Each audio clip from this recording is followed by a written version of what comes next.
have anyone here from the Ministerial Association? Okay, if not, let's go ahead and stand for, have the pledge. I pledge allegiance to the flag of the United States of America and to the republic for which it stands, one nation, under God, indivisible, with liberty and justice for all.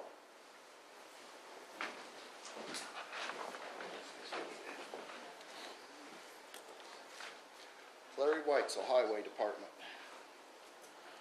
Morning, everyone. Morning. Not a whole lot. We're just about to finish up with chip seal, which brings up the edit money. We will be done today or within the next few days. And so I just needed to know whether I was going to get any of that or Can not. everyone here in the back turn that up? Does that help any? There you go. Okay. That's better? Yeah, that's Yeah. okay. So the question was about the extra edit money that you requested for chip. Yeah, we had 100,000, I think, appropriated or whatever, but then it was on hold as far as actually spending it. Last time you thought you might have 30 of that available depending on what the council did. So we haven't done any more with that, and if we don't get any more of it, then we'll quit. Okay. What were your thoughts? I think the 30 should be okay. I don't have a problem with that. Larry, didn't you say you spend about 30 a day? Yeah, And how many miles does that cover? well, it's irrelevant. I mean, that's about 6 miles depending on the width of the road. I mean, it all depends on how wide the road is, and the roads all vary, and the application rate varies. And it's not about miles, it's about how many gallons you put down and how much stone you put down. We're putting down 2 loads today, so we're probably spending 20,000, 25,000 today. So we got about 40,000 in local road and street that's appropriated that we don't have in our account to spend yet. So we can't spend it until we got it, even though it's appropriated. So Larry, on that 30,000, if we were able to give that extra edit money to you today, or approve it today, and then once we wait and see if the county council approves our additional appropriations that we requested, if those are taken care of, could you use that money even though it wouldn't be chip and seal at a later date yet this summer or fall? yeah, And how would you use that money? we would probably use if you stop the chip and seal process. we'd then use what it would you do with the in balance? stocking stone for next season. Okay. We always try to keep a certain amount of money back in the fall, and then on days when we aren't productive, it's raining typically.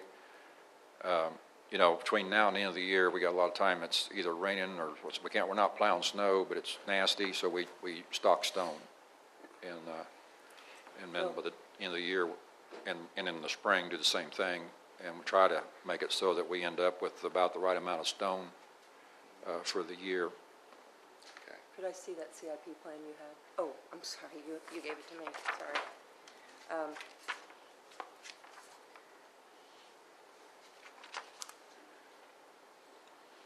We just put in 100,000 for next year too.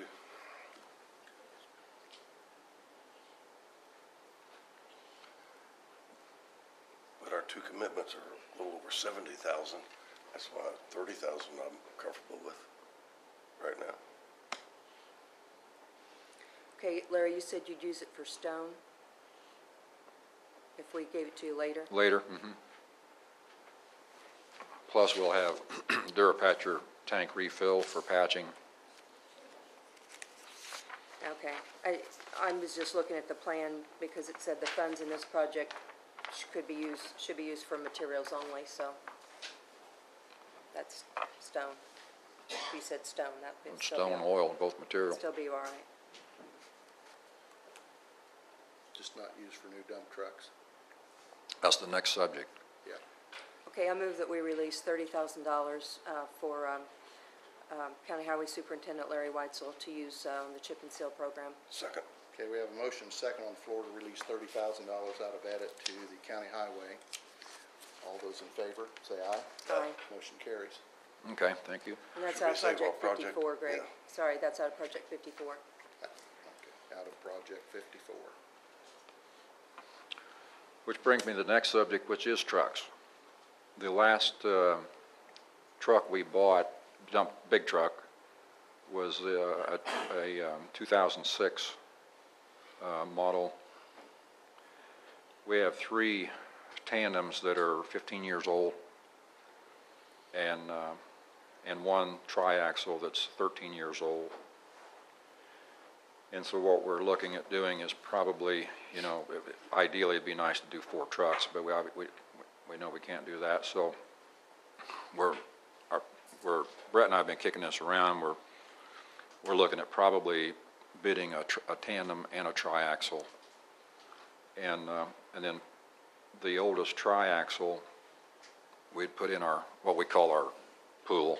It's we have like 3 trucks that end up in the pool that aren't used every day on the road for stocking, but they've got spreader boxes on them. They're pulling Durapatcher, they're that kind of thing,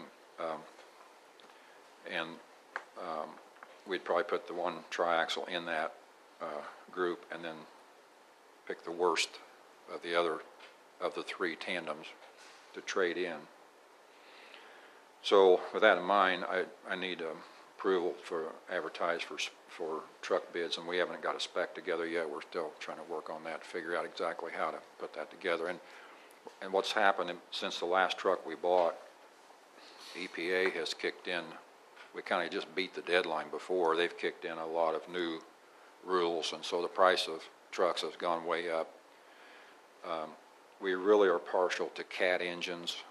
Cat does not, because of the EPA thing, does not sell engines to truck manufacturers anymore, but they now have started building their own truck. And so we'll, you know, the other good thing about the Cat engine is that McAllister's has an excellent service department, and so when we've had problems, they've taken good care of us. I've looked at their new trucks that they're building. The problem I see is the way the frame rails come to the front. Normally on a truck like ours, a municipal truck, you have the frame rails extended out to the front, and then that carries the snow plow, plus it houses the hydraulic pump.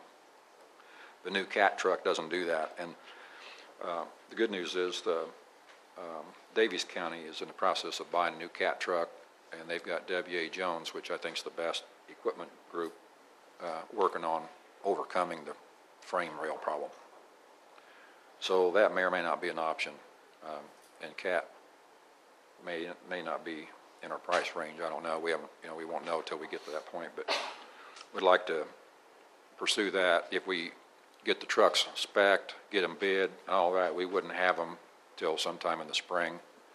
And what we would do is, like we've done before, take whatever money we've got left in that account, which is, we typically budget $100,000, take that money, put it toward it, do some kind of a finance or a lease purchase or whatever, pay for it, partly this year, partly next year, depending on how much it ends up being. So that's kind of where we are. The other thing that I've been working on off and on, Phil, and I've talked about it several times, is a permanent generator for the highway department.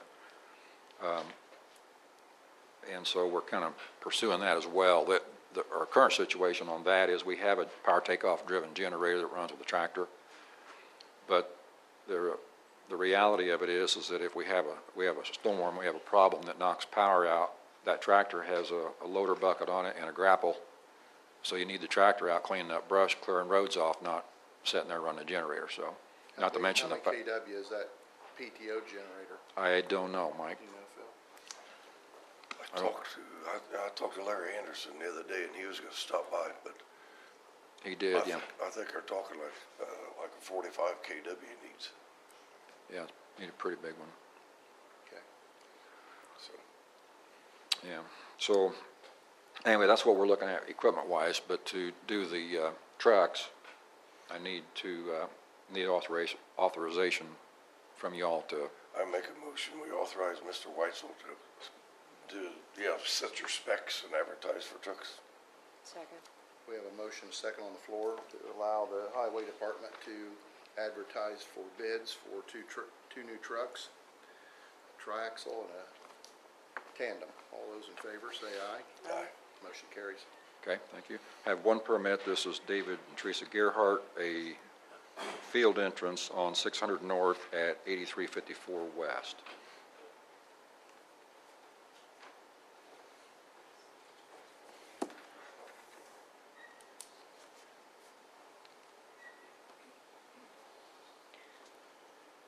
Okay, I'll move that we approve permit number 12-026, a field entrance cut for David and Teresa Gerhart on 8354 West and 600 North. Second. Okay, we have a motion, second on the floor to grant permit 12-026 for a field cut for David Gerhart, 600 North and 8354 West. All those in favor say aye. Aye. Motion carries.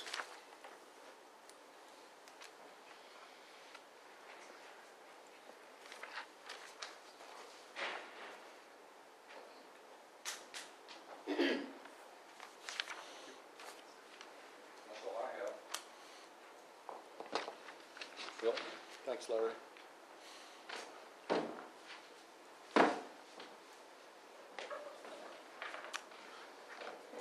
Morning, Phil. Good morning. To let you know, Bridge 604, which is County Road 50 North between 700 and 800 East, is completed.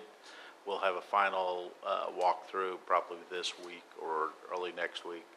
Everything looks terrific out there. They've got a dirt pile we have to move, but other than that, it's done. So the road is open and we're moving forward. I also gave Tristler notice to proceed to build the head wall on the small structure on 100 South between 500 and 600 East, where we put the new pipe in. Well, actually, Eon put the pipe in for us, and we're going to build the head wall. So we've got the money to do that. We're going to take care of that hopefully here in the next month or so. Other than that, the designs are going forward on the two bridge projects that are moving forward. Hopefully we'll have one of them ready to bid by the end of the year. We'll bid the second one next spring sometime. So that's really it. Everything else is moving forward. County Road 560 West, we have met with the Greenfield District on the right-of-way, and they should be starting right-of-way acquisition here real soon as well, too. So, Can you kind of give us a timeline on 560 when construction will actually start and so forth? it's hard to say because right now the money, they still haven't. NDOT has been very reluctant to release, like when they want to put that on what they would think would be on a schedule. I believe it's 2014 money is what they have, so it would not be until the spring of 2014 probably that we would go to build this thing. And that's because I think they're trying to figure out where their monies are. Things are, and until they know where the new highway bill that was just passed, they know where all the federal dollars are. I think they're still trying to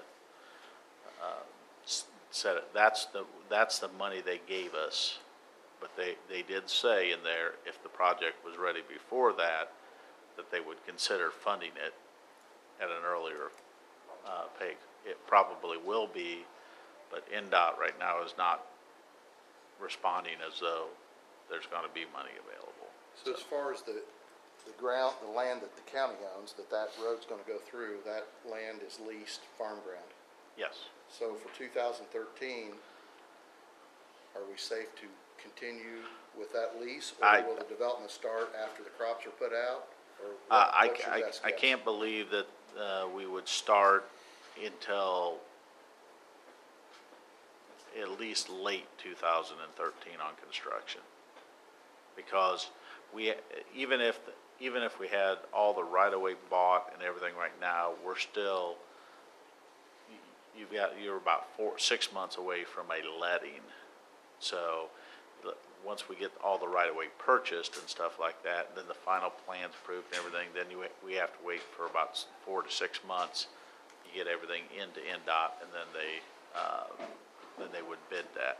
So realistically, they might bid it next September, which means that they would give a notice to proceed like in November. Well, the crops are done, and there's not a lot going to be going on other than maybe moving dirt and working on the railroad.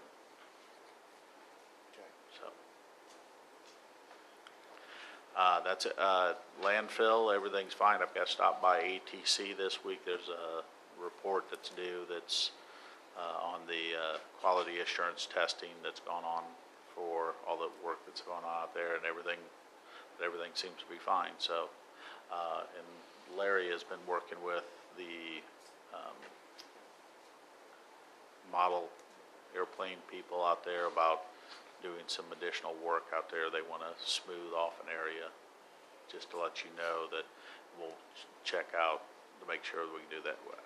They'll be building on top of what's existing, so we don't see it as any problem at all. But So we're gonna have a runway out there? kinda, Okay. We have one now, it's not real smooth. it's not real smooth. It'll be a small runway. Phil, was there any compensation made to the farmer for the damage that ATC caused, or was he okay with just not happening again? He just, when I talked to him, and I still need to get back with him a little bit, because there wasn't really any, he wouldn't look for compensation this year because there wasn't much this year, but he said there was stuff in the past, Right. but it's how, and that's how to prove exactly who did it back then.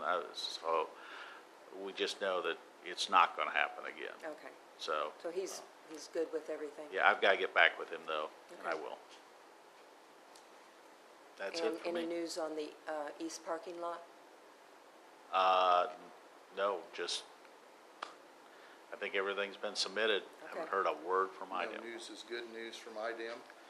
As far as I'm concerned, it Okay. is. Okay. And I will let you know, this month I have to submit the report for Boy Scout Road, the ditch along there. So I have to do that report and get that. This is, I think, year 4 of our 5-year report. So that would be it.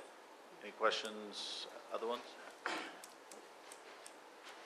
Okay, Thanks, thank you. Phil. Larry, I did fail to ask you a couple things. Do you know any more about the problem with the roads with Mr. Smith? And did anything happen with Mr. Brook, or I haven't heard anything. did you guys contact? There was something in the minutes about contacting John Brook about Scott Smith. Didn't you say he was looking into it after research? Oh, so Yeah, John. I drove by there and he's done it again since, and they are tore it more. he obviously But hasn't. last gotten a time- letter. John, no, he hasn't received a letter that I know of, and John has not gotten back to us yet with his findings, Okay. but he is looking into it. And Larry, one other thing, Phil and I talked about this before the meeting. On the ramp, there's a section, for some reason, there's a section of yews, those bushes that someone must have poured something, they're all dead. And we just wondered if perhaps if you had time sometime, you could yank those out for us. Okay, we appreciate it. I mean, they're gonna have to be, pardon me? They're dead or something? Yeah, they're completely dead. I don't know what happened, but something. They're brown anyway. You'll see it when you go out. It's right by the stairway. Okay, thank you. Also, Larry, at Normanda, at the four-way stop there, on Division, both sides of the stop sign on Division Road, the road's extremely rough, right there, the Yeah, first I 2 know, feet. yeah, I know. I had a person ask me what could be done about that. I mean, it is, Yeah, I know, it's, we've been looking at it. I don't know what happened to it. It's the heat, I think, and, it's not uncommon for when you have a lot of traffic and the heat, just as you stop, and as you take off, it tends to scoop the material. Yeah. And there's not a real simple solution. Ideally, we need to mill it off and lay lay some asphalt in there, but, we don't have a mill, number one, so we gotta hire that done if we do it, so, we've been looking at it, and, you know, we'll continue to try to come up with something, but you really see that quite a bit on state highways, a lot, you know, even more traffic, it just gets really rough. Yeah, I noticed that, for some reason, that seems to be the worst spot that I haven't Only seen place anything I in the know county of that's bad that like we've it. got that's done that, yeah. It's just like the washboard Yeah. effect on a gravel road, Yeah. except worse, it's more extreme because you've got the blacktop, you know, up 3 or 4 inches. Okay, That intersection got mowed too. Pardon? That corner, it got mowed out by New Lancaster. Oh, good, good. I went by there. You might want to check it out. Yeah, well, okay, thanks, Larry. You guys want to move the Miller?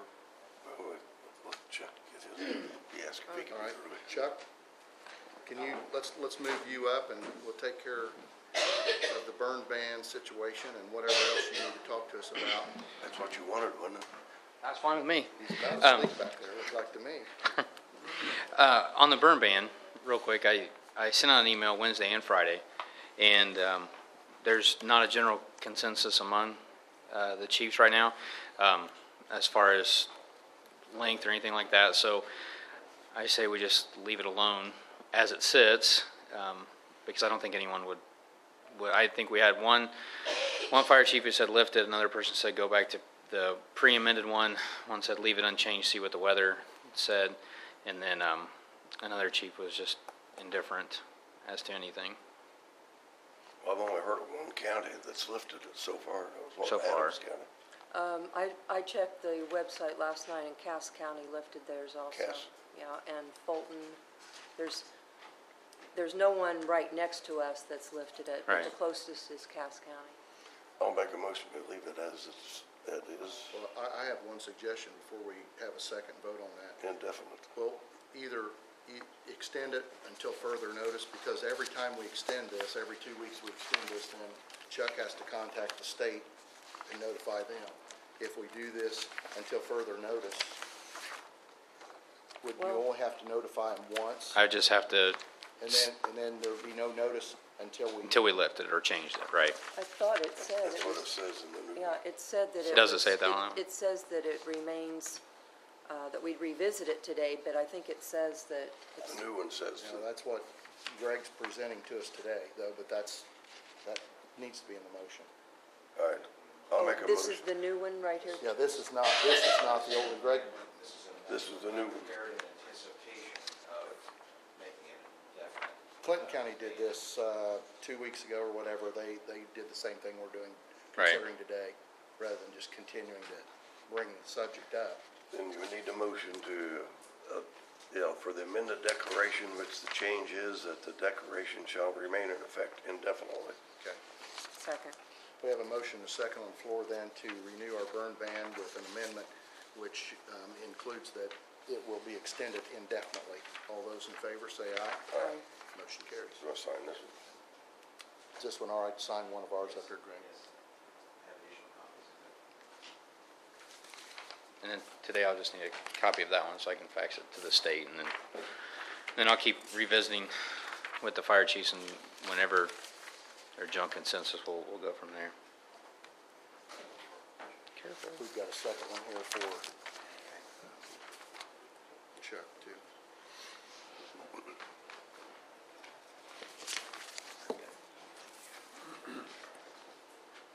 That way he can go take care of it. Exactly. He don't have to hang around.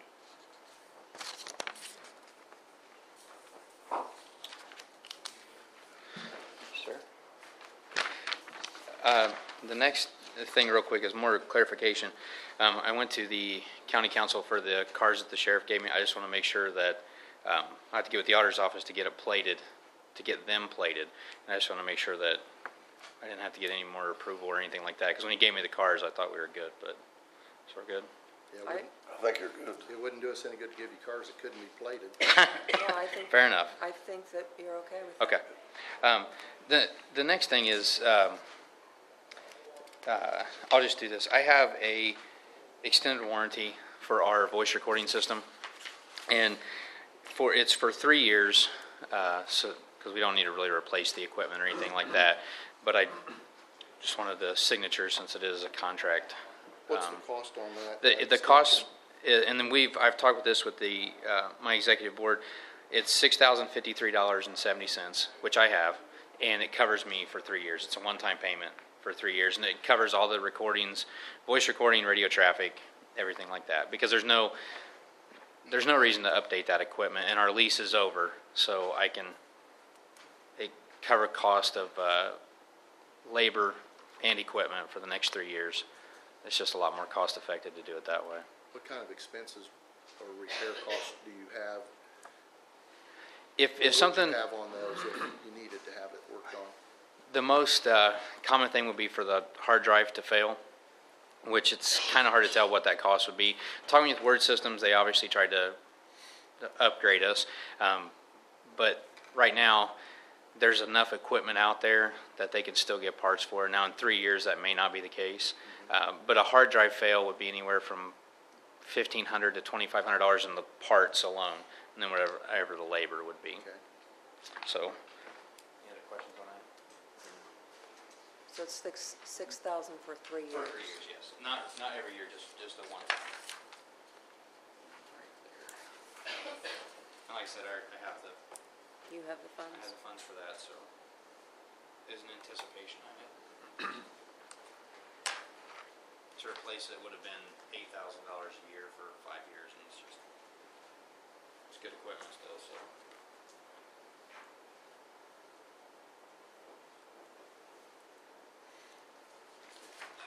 And then the very last thing I have, and it references sick time and everything like that. Penny Russell fell and broke her hip 2 weeks ago over at Rickers. No fault of anyone. It was just an accident that happened. But she is out of sick time after Thursday. So I just want clarification on the sick bank, how that works, what's the options that I have to extend additional time to her. Well, we've gone around and around about that, and we did get a piece of paper that showed sick days that had been donated, but it was very outdated. Mm-hmm. And I think the procedure is that, do you have any employees that are willing to give her days? I can get, I have 2 employees that have time available that have donated hours. I do believe that there are a couple people in the courthouse who would give some hours, but those because she's going to be out anywhere 4 to 6 weeks, just depending on rehab, and the hours that are donated wouldn't cover. It's well short of what she would need. Does she now, have personal days, vacation time? I'm using everything that I have, and She has all those already used up? yes. She will be out, like I said, Thursday. And I did talk to Dareth, and in the sick bank, understanding that it's outdated, it's very gray. Yeah.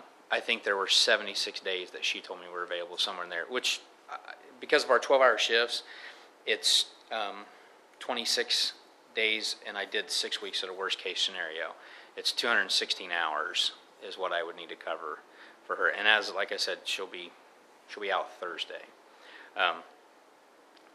So I guess that's why I'm here for clarification, because there is so much gray area. Well, tell you the truth, Chuck, I don't know if we really know. Right. We do. Because, Did she donate to the sick bank? She yeah, did? but see, as I said, that sheet was so outdated that we don't really have a record of even if those hours truly are even still available. Understood. And that's why I'm here. I mean, I don't want to go off of what's there and it not be accurate, and I don't.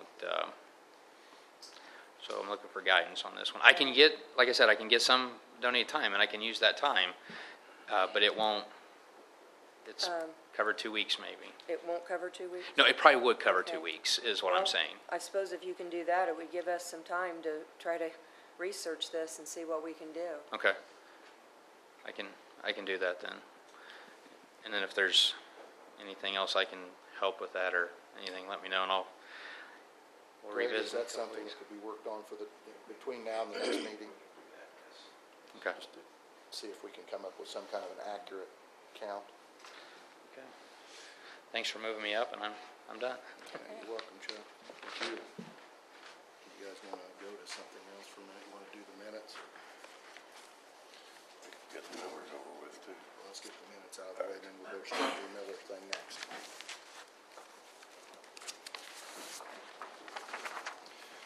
Did you say you're okay with these? Yeah, the only thing that I didn't catch, Brittany, was in the top paragraph, Mr. John Marino's name is G-I-A.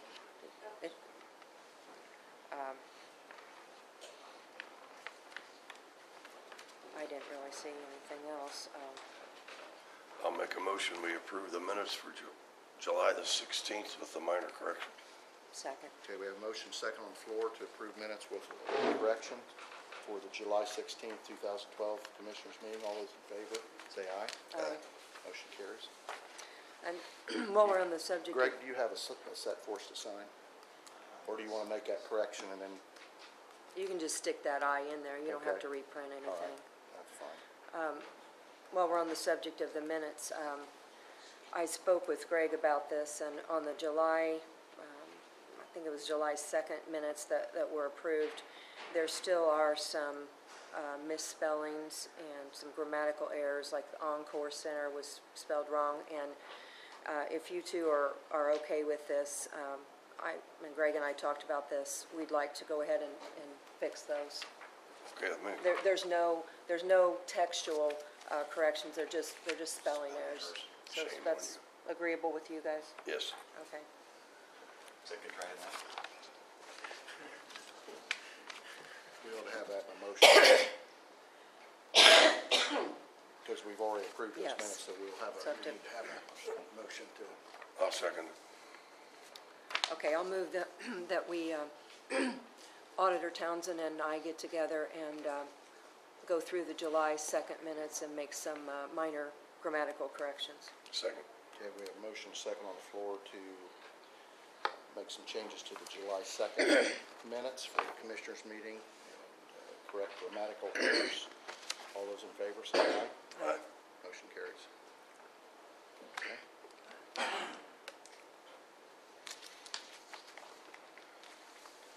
Okay, the next item on our agenda, Greg, are you okay? We gotta wait for Steve, don't we? Steve's here.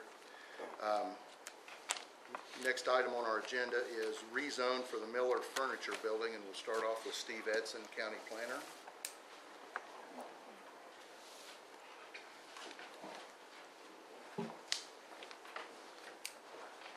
Yeah, this is, on the 19th of this month, the County Plan Commission certified a favorable recommendation for the Miller property rezone. They held a public hearing and, after taking testimony, determined that, to send that favorable recommendation in consideration of the findings of fact, and then, also had associated written commitments for the property and the rezone.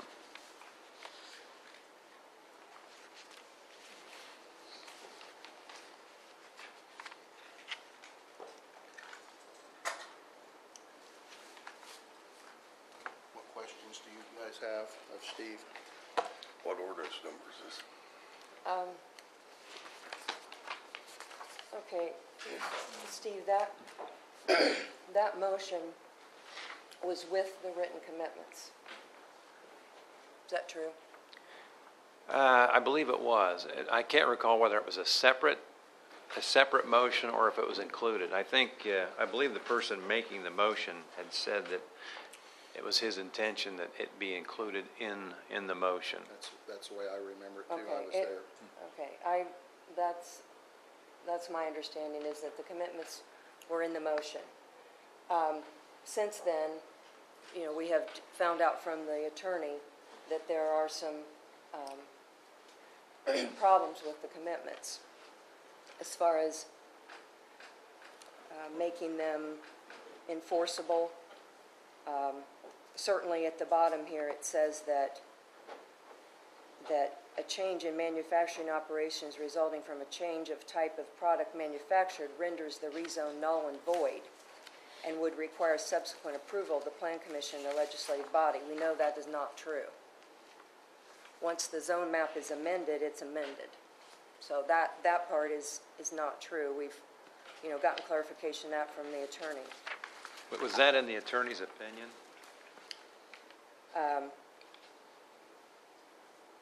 I don't know that, but I spoke with him on the phone, and he said, absolutely, when you sign the rezone, it is amended. You cannot put a condition that it's just automatically null and void if the process changes. If you sign a rezone saying that it's okay for light manufacturing, then you amend the zone map. So that's what it is. But I did specifically ask him about that. He said that cannot happen. Steve, would you, you have the motion? Could you read the conditions that the Plan Commission, do you have it with you there to? I have I don't have the actual text of the motion, but I do have the commitments, yes. Could you read those for All us, right. please? That the rezone be conditional upon the proposed use to wit the manufacture of electronic, electric, mechanical, and electromechanical products. That was number one. Number two, that evidence be provided that the proposed occupant functional devices incorporated has received a satisfactory environmental report from pertinent regulatory agency or agencies, or a letter to that effect that no regulatory agency, I'm going to provide, should actually be struck, has issued citations for violations regarding materials, processes, or disposal of hazardous materials. Now, I have, since the hearing, Ken Rittman of Functional Devices has provided a letter saying that no citations have been issued or are outstanding. So, in my view, that condition has really been satisfied. Number three, that landscape buffering will be provided as per section 306.13 of the Tipton County Zoning Ordinance 2008-12, except that said buffering may occur in the existing setback. Number four, that venting from the building be located at the furthest western portion of the manufacturing area of the building as is practicable. Number five, that the building, that no truck traffic associated with the business be permitted within Prairie Acres residential subdivision. Number six, that the building continue to be served by the privately owned regulated sewer utility or some other future provider of sewer services that should they be reasonably available. That also, we had received a letter the day of the hearing from Mr. Miller, the applicant, that from the utility saying that they did indeed have sufficient capacity to serve the future needs of that building. Now that's future needs for. Part of the testimony was that this is not a water intensive use at all as far as the industrial process. So if that were to change, then that would materially change what that plant can handle, which I think was part of the reason for that issue about the rezone. We did not want the use to change, did not want there to be a situation that little sewer utility could not handle. Number seven, that the manufacturing operations conform to the performance standards applicable to light manufacturing operations as specified in section 309 of the Tipton County Zoning Ordinance 2008-12. Now I'll say a little bit more about those commitments, and this is the statute that provides that you can have commitments associated with a rezone says the commitments or conditions, and this can be, or there are several other things, including a rezone, where you can have written commitments. And the language that enables this says imposed or allowed. These particular commitments, in my view, were agreed upon by the applicant and by Mr. Rittman. There was no disagreement. There was a discussion regarding those commitments. The case law that Mr. Brook looked at referred to imposed conditions, and the case was City of Crown Point versus Misty Woods Properties LLC. Now, I didn't see the entire text, just the summary. This, I do think it's somewhat significant. These are not conditions that were arbitrarily or unilaterally imposed by the Plan Commission. These were subject of discussion with applicant and Mr. Rittman. Steve, I read the lawyers, and one of our options is the Board of Commissioners can approve the rezone request with the commitments in place. That is our option to do it. And they all agreed to the commitments. So I think, if everybody's in agreement with the commitments, they need to be there. That is what's recommended to us. One concern I talked to was spatially the buffering. And Mr. Rittman, you did say you would take care of that, correct? The buffering? Yes. Like a row of trees between, like Mr. Blade's property. He is the closest one, and the Miller Furniture was supposed to have some buffering, and they never did complete it. But I think we had talked about maybe a privacy fence was viable. privacy fence, What would that be made out of? Well, just hang on just a minute before we, Phil's right. All three commissioners received this email from the county attorney, and that is his last, we can forget the other 7 pages, but the last paragraph of what he explained to us is the fact that the Board of Commissioners does have the right to approve the rezone request with the commitments. So whatever information you received that said the commitments were going to be thrown out was erroneous in the fact that he's saying that we can do it. And I talked to him, the county attorney, on the phone this morning at 8 o'clock, and one of his comments was the fact that 2 of the commitments or conditions are redundant because they're already in the ordinance or state law. And I said, well, does that matter that it's redundant? He said, absolutely not. He said, you can approve it as the Plan Commission requested, even though 2 of these items are redundant. The only thing that he suggested that the commissioners do is that if we proceeded forward or move forward with the Plan Commission's request, that we also make sure that those commitments are recorded in the recorder's office. And it says right here that a signed document by the current owner showing the commitments will run with the land into the future. Okay, he told me also that number 5, the owner cannot commit that no truck traffic will be permitted within Prairie Acres. That's just not something that the owner can do. Well, currently, He cannot enforce that. Currently, and I asked, as I returned some of the calls that I had over the weekend, I had asked some of the residents, is there currently semis going through Prairie Acres? And they all said no. So to think that, I mean, anyone with common sense knows that a tractor trailer is not going to go through Prairie Acres. But Well, that's just, I'm saying that's that can not. be signed, and Steve could probably tell us on this, that signs could be put up saying that there's no truck traffic. Well, Okay, I mean, how's that different than the bypass here at Tipton where there's no truck traffic allowed on the bypass?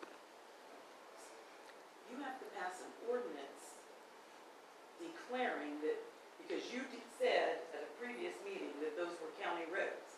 You have nothing in statute on the books that say semis cannot go down your county road. That's right. So in order for you to keep semis legally enforceable out of per acre, you have to pass an ordinance as commissioners stating no trucks, semis, certain weight limits will be allowed on the roadways in the per acre subdivision.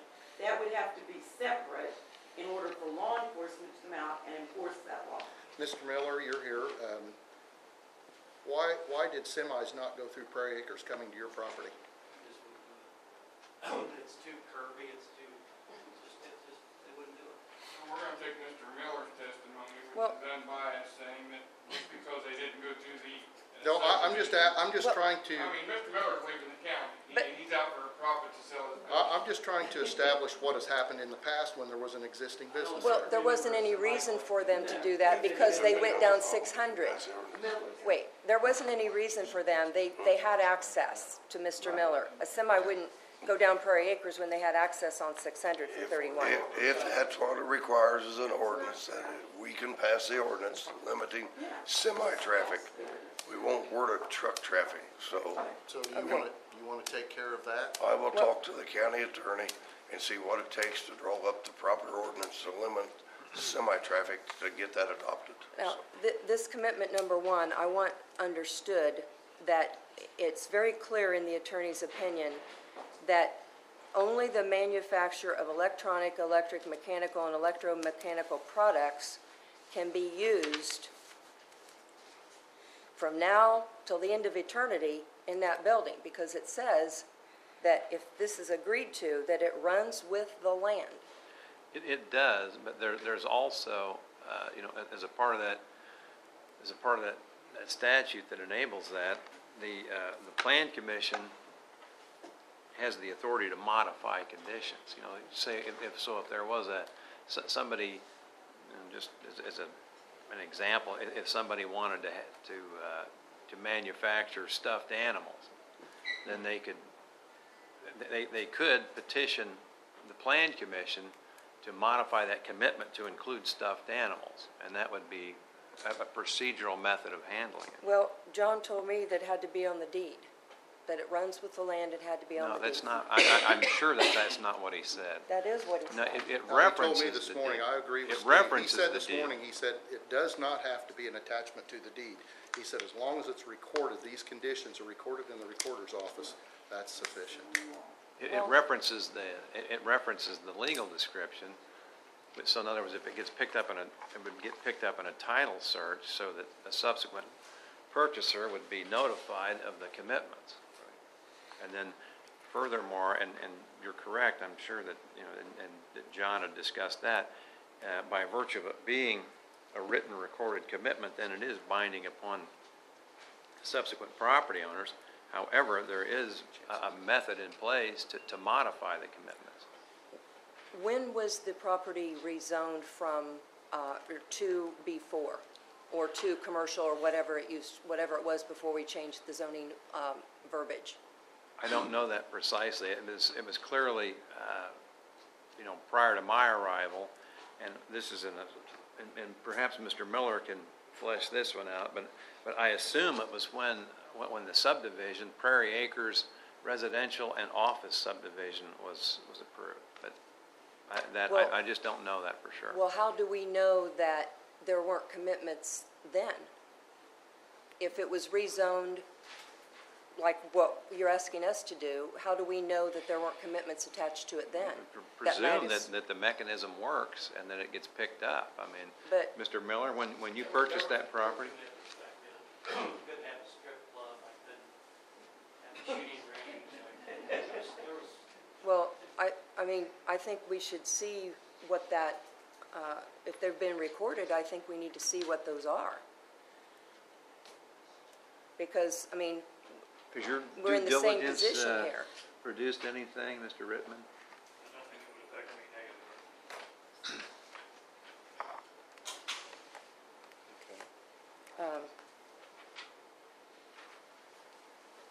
Normally, And I'm asking for the commission's approval, because I've got to leave, so if we just take a couple comments, if the commissioners could please them. Mr. Aaron? you say you have to leave? Yes, sir. Yeah, well, I'm taking this out of order, but I will allow And I it. appreciate that. Because normally you let the people that are in favor speak, and then the people that are I'll opponents. be but out I- here as soon as I get done, so you don't have to listen to me. Yeah, we'll let you speak. Go I ahead. appreciate the return phone calls. I appreciate Mr. Herron coming out and meeting with us, and Mrs. Harper also. I guess Richard Halfaker, 108 Lee Drive, on the house that's right between Robert Miller and San Antonio right here. I guess on these commitments, is it the commissioners that's going to make those enforceable, and if so, how? If Mr. Rittman doesn't live up to those commitments, and the board come in and jerk his business out, I mean, that's a question I've got. Just who's going to make those commitments enforceable? Because I don't understand. Well, first of all, we Planning Commission. we would look to the Plan Commission, but John Brook addressed this as well, as that these conditions of an ordinance or so forth that are not followed, any property owner, Prairie Acres or wherever, could file a complaint against the business or the person in circuit court. So, but to answer your question, the procedure would be have the plan director follow up with those requirements or conditions and make sure they are all met. And who would be in charge of the buffer, I guess, and I understand Mr. Rittman don't have this right now, but with the gravel temporary driveway we put through there last week, which everyone's using now, which is only supposed to be temporary, behind my house between Kubota and Robert Miller's, and who would be, and I think NDOT owns that right now, but I know the county's got a lease on the Kubota dealer. Who would be in charge of putting the buffer along there between 31 and my backyard, where we put the temporary driveway in this week, or last week? That's NDOT's property. Right, currently, I'm talking about right here. That's NDOT's property, so. you're talking about the properties directly south of the Miller Furniture Store. Yeah. Yeah. This is my house right here. Yeah. You can see that they put the temporary driveway through here. Right. And I wasn't sure if that same, if there was any regulations or commitments, that there would also be a buffer between that and. Well, Mr. Edson addressed that the other night, if that became part of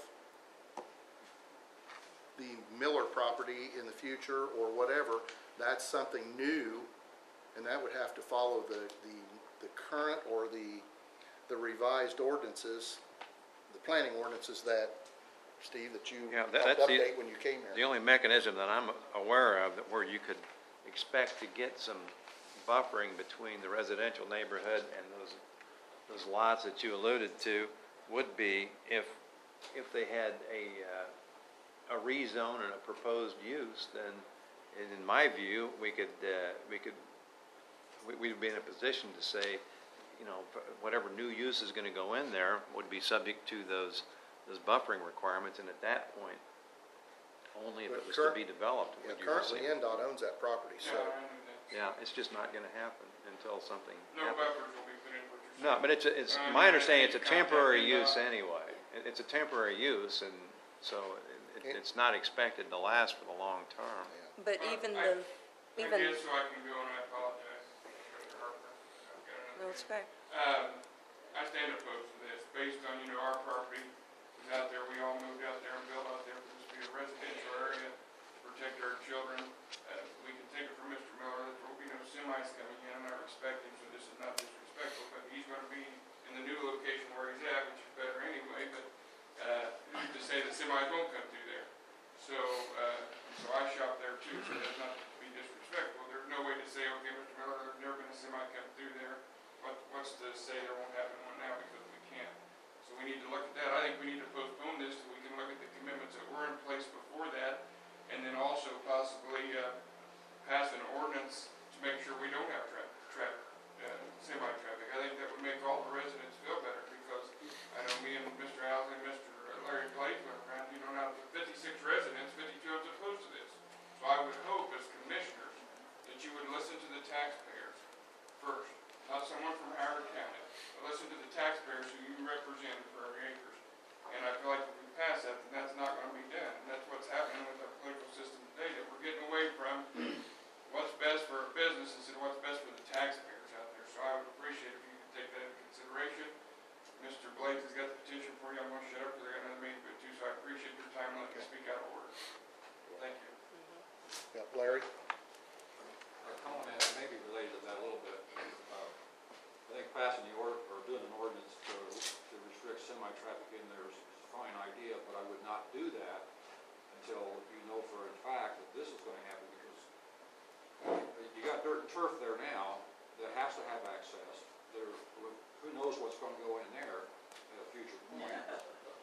that might require semi-traffic to get in there. So if this doesn't happen, you don't want to restrict. Now we went from no semi-traffic to now we're running semi-traffic. Well, I'm just saying. No, if we have an ordinance, why would we want that?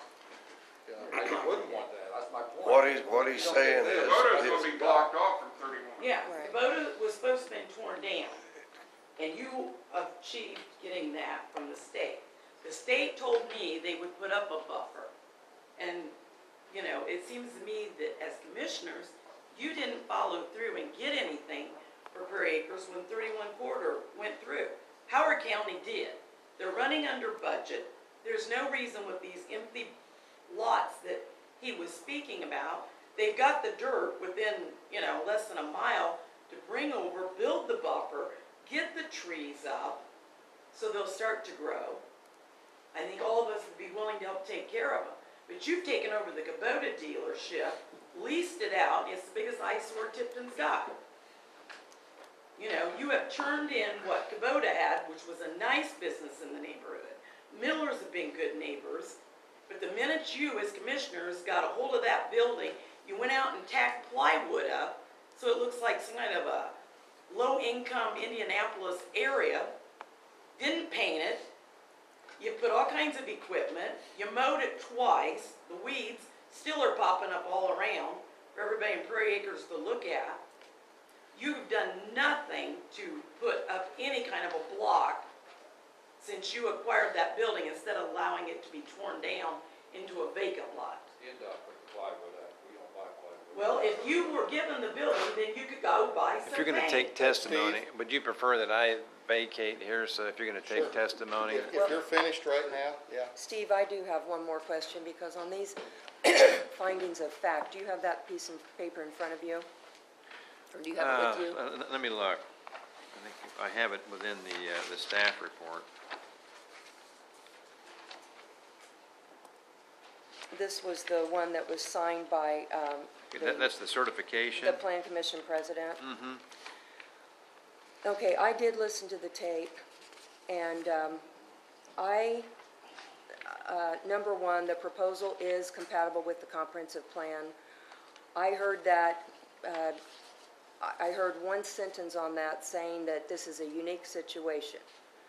Number two, the current conditions and character of the current structures in the area would be enhanced by the proposed use. I never heard that discussed. The proposal would represent the most desirable use for the land in the area it is located. That was not discussed. The proposed use of the property would serve to conserve property values throughout the area. That was not discussed. And then number five is very concerning, rezoning this property to R2. Medium-density residential would represent responsible development and growth. I don't know if you've got the later copy. I don't think you've got the latest copy. Well, it's signed by Jason Henderson, and it was sent to me, and it's also in the packet that I got from the auditor. Same thing. Well, we had two copies, and we made a change on that particular thing, so perhaps the wrong copy got to you. But that was not obviously R2 zoning. It was B2. But, There we go. okay, so if that was a typographical error, I'm Right. just, and I'm also saying that in listening to the tape, I'm very Yeah, disappointed. this one is, well, let's see here. I'm, Okay, that's- go ahead, I'm sorry. I'm very disappointed that in these findings of fact that we have these X's here, that I never heard the Plan Commission discuss any of them. So, and then I heard, you know, Mr. Baird specifically quiz, before he made his motion, he said, if the property changes hands and the owner wants to use the building for another use, can the zoning revert back to B4 and thus require the new owner to come back before the Plan Commission for another rezone request? And the answer was yes. And that is not true. So my concern is that I believe that the Plan Commission members were not given accurate information prior to making the motion. And I've spoken to Mr. Barrett about that, and he said that he made his motion based on the information he was given at the meeting. We don't know what the Plan Commission recommendation would have been had they known what we know now. So, It was a public hearing, testimony was taken, they rendered a decision, and. based on some information that was erroneous, which they now know is erroneous. Well, not so sure about that. I'm pretty sure of it. It cannot be, it cannot revert back to before. I'm absolutely certain of that. And that was not, I was there, that was not a decision that they were hanging their hat on anyway, that it could go back anyway. That's what, I copied verbatim what Mr. Barrett said. That wasn't the intent of the whole process. The whole process was moving to I-1. And it's on the commitment sheet as well. You know, the other thing I noticed in the tape, and this is, there were several comments about traffic and how trucks, and I called Mr. Rittman, and we had a very pleasant conversation about truck traffic and how traffic is going to get to this site with no access on 31 from 600. And, you know, in the meeting, he did say that he had done some research and that he's found that trucks can drive on any county road as long as they're not exceeding the weight limit. He said, I don't control semis. Now, when this all came up in 2009 with Mr. Miller, and we worked with Mr. Miller for his problem with NDOT, the commissioners with Larry Weitzel and Phil Beer, county engineer, sent a letter to NDOT on October 13th of 2009. And it said, we're talking about that Miller would not be provided access. And we said the proposed ingress and egress routes via county roads to get truck traffic to Miller Furniture. These roads average in width 15 to 16 feet, are chip and seal roadways over a limited aggregate base. Intersections along this route are very narrow with limited turning movement ability for any vehicle traffic. Tipton County is very concerned about significantly increasing the amount of heavy truck traffic onto these roads with the proposal. The county has experienced many problems with semi-trucks failing to navigate the turns at intersections and county roadways, getting stuck in side ditches that are either muddy, snow-covered, or icy. In addition, truck traffic on these narrow roadways presents a public safety issue. We also cannot allow business deliveries to utilize Prairie Acres.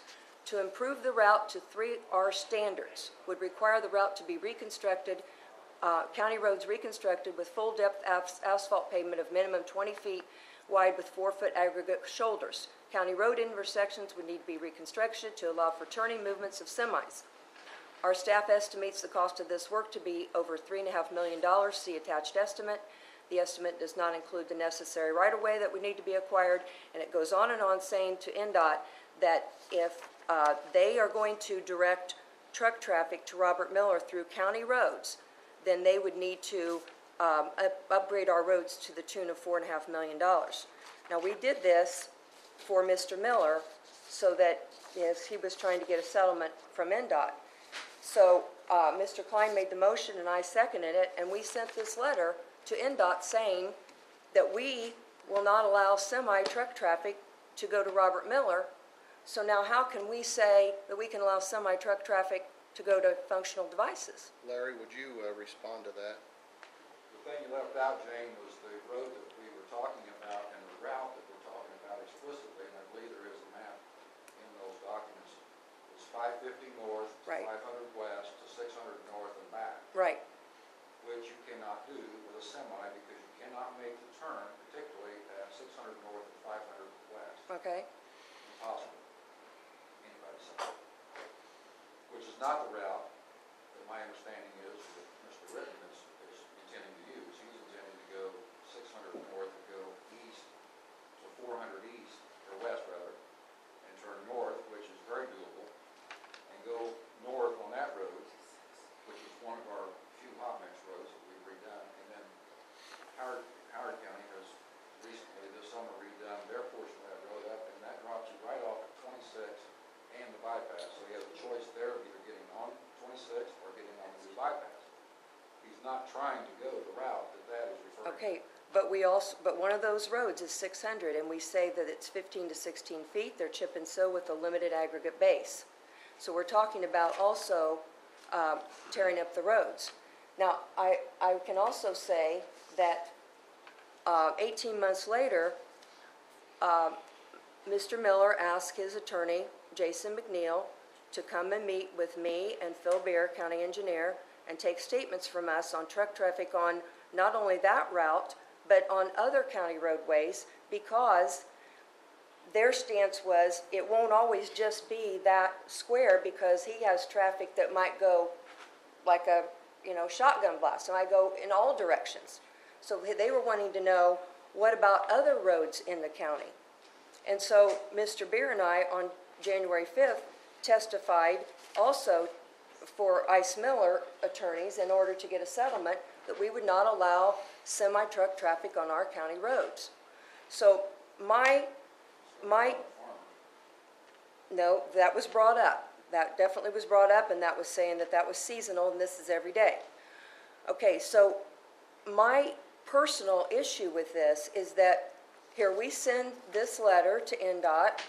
Phil Beer and I meet with Ice Miller attorneys saying that Miller Furniture has to close. And now, all of a sudden, we're going to say semis and trucks are okay on county roads after the settlement is made.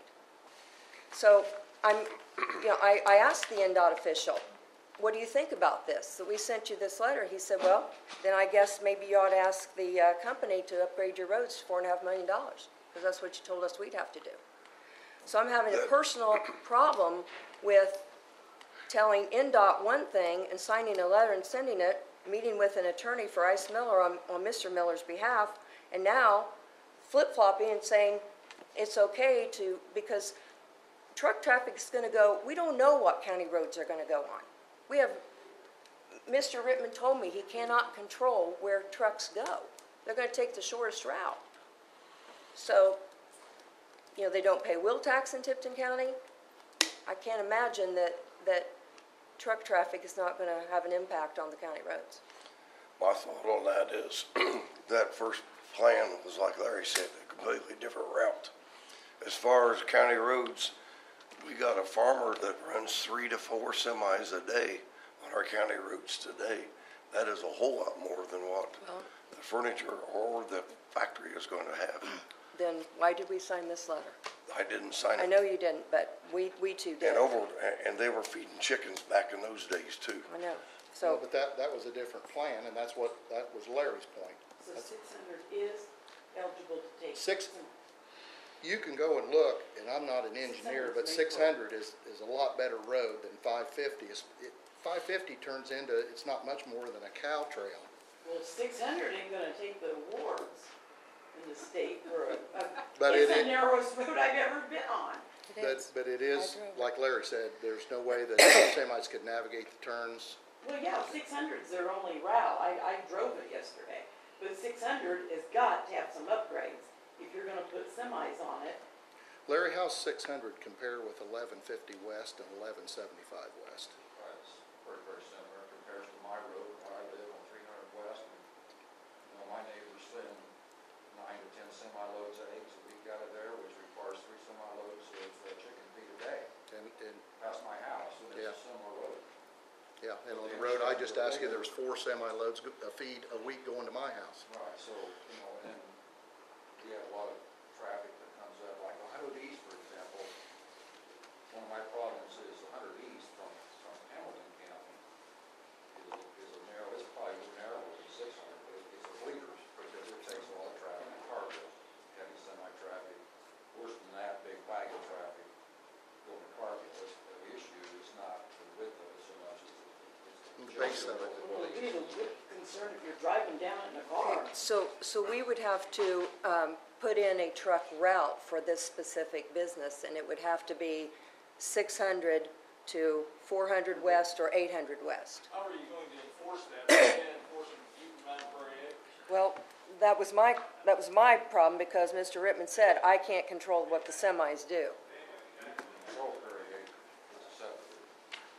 But we can't control where they go on county roads. I understand what everyone's saying, because that was my thing when I thought about farming operations. Why we allow semis on the roads for farming operations? Why can't we for Mr. Miller? But we signed this on the advice of, you, Larry, and Phil Beer, and I testified on the advice of Phil Beer, and so now I'm in this quandary about helping Mr. Miller get a settlement, and then I flip-flop and say, well, now we can't allow semis on county roads. Or no, we can. Mr. Miller? We can't then, we can now. My settlement had nothing in the settlement written about trust. Well, then why would you ask your lawyers to come and, We tried that, but the state didn't take that. They didn't, it's not my settlement at all. But you got it through, right? You got through, they said the road's not fit. That had nothing to do with the settlement. So you got it through as far as you tried to get it through, and it just didn't work. Is that right? No, we just put the facts out there. Jan, did you sign that it was, the road won't fit? yes. So you did get it through, you just didn't work for you. So don't say you didn't get it through, you got it through, but it just didn't take it. Okay, hey, just direct your comments to us, not arguing between each other, okay? Absolutely. Thank I you. would like to ask you a question, Mr. Long. That'd be fine. Did you sign that same statement Jan did? I sure did. Jane, yes, I sure did. Yeah, sure did. And you said you did. So 2003 signed it, and now you're flip-flopping and saying now it's okay. I don't consider it flip-flopping because it's just like Mr. Weitzel said, it's a different plan than was presented to NDOT.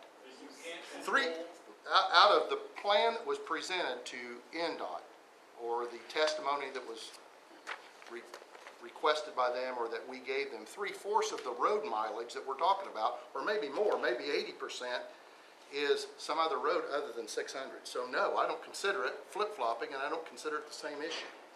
Well, I certainly did. Because it's not the same route. We're not talking about the same route. But you can't control the routes that the semis take. No. Is that correct? I would say we can't. We can, Didn't you say, we- NDOT said you can, but you say you can't? we can control semi-traffic in a subdivision. You can do what? We can control semi-traffic in a subdivision, like in a housing division. We can control semi-traffic through your division, Even if the roads are considered county roads? even if the roads are considered county roads. And how are you going to do that, sir? We will have to draw an ordinance, which the lawyer will do, not allowing them in Prairie Acres. We have one right now on the bypass where semi-traffic is not allowed that. That has already been proven, it's already been tested. Truck traffic can be controlled. And there will be fines assessed to any truck caught doing? Yes, there can be. There But- can be. But we can't control, like this letter said, if there's a semi coming up from Indianapolis and it's coming north on 31, if they want to turn on 550 and 500 west and down 600, which is exactly what this letter outlined, which is the shortest route, then Which most truckers take. that's what they're going to do. And we don't have any control over it. Mr. Rittman, when you schedule trucking in and out of your facility at Rushville, do you specify routes? And do you consistently use the same trucking company to transport your products? We use mostly the same trucking company, or the vendors that we deal with typically use the same trucking company. In Richardville, which is where our facility is right now, we only specify what the route needs to be. For instance, say Route 26 is closed between Copeland and Richardville. Last year it was closed between Richardville and the west side of town. And we would specify to them how they need to get to our facility. So we would tell them, I don't know what the route is, but they have to go south farther than we typically would, over to 750 west, and Howard County back up north. So that's a situation where there was road closures, so they were having difficulty getting there. They would make calls to find out what the best way to get there.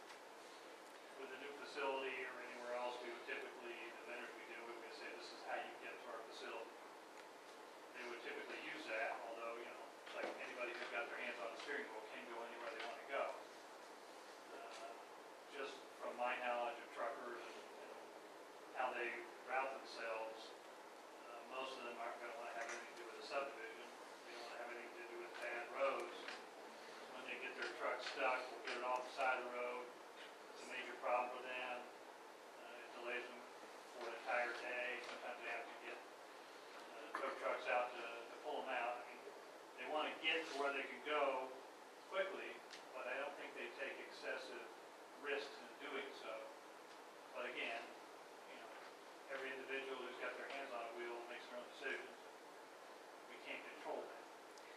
We can't, yeah, I understand that. My point was, is the majority of the transports coming in and out are going by specified route, and I think you're saying that they are. Just take State Road 26, east of 31 or west of 31, 2 miles, then head south 2 miles, and back the other direction to get to our facility. Those would be the standard routes that we would go. So, Mr. Rittman, in that scenario I just outlined, if a truck's coming from Indianapolis, you would direct them to go past your facility all the way up to 26, and then over 2 miles, and then back 2 miles, and then back over 2 miles. That's correct. Once the construction is finished. In the interim, they'd be turning off into the Kubota dealer and then taking that temporary. Okay. So, I have a question. Is there any money to upgrade 600 to help this business? You did it for Getrag, but, those roads were all upgraded around it, but, if it passes, is there any money to upgrade 600 to safely handle the semis from 400 to the facility and the car traffic safely? Regular road width. Will 600 handle the traffic there? And a car passing it? School bus?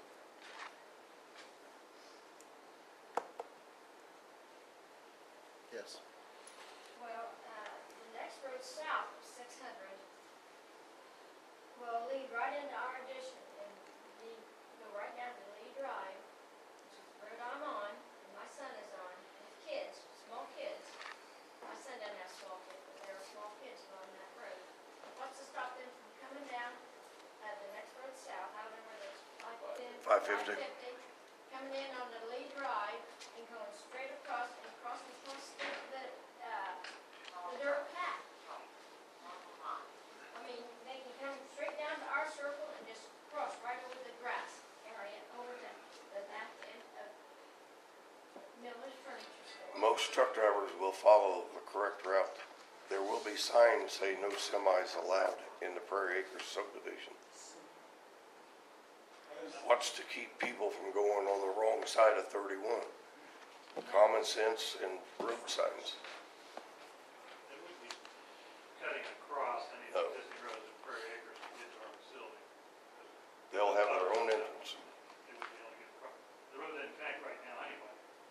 Plus there'd be a buffer put up, so I'm assuming that's gonna be a privacy fence.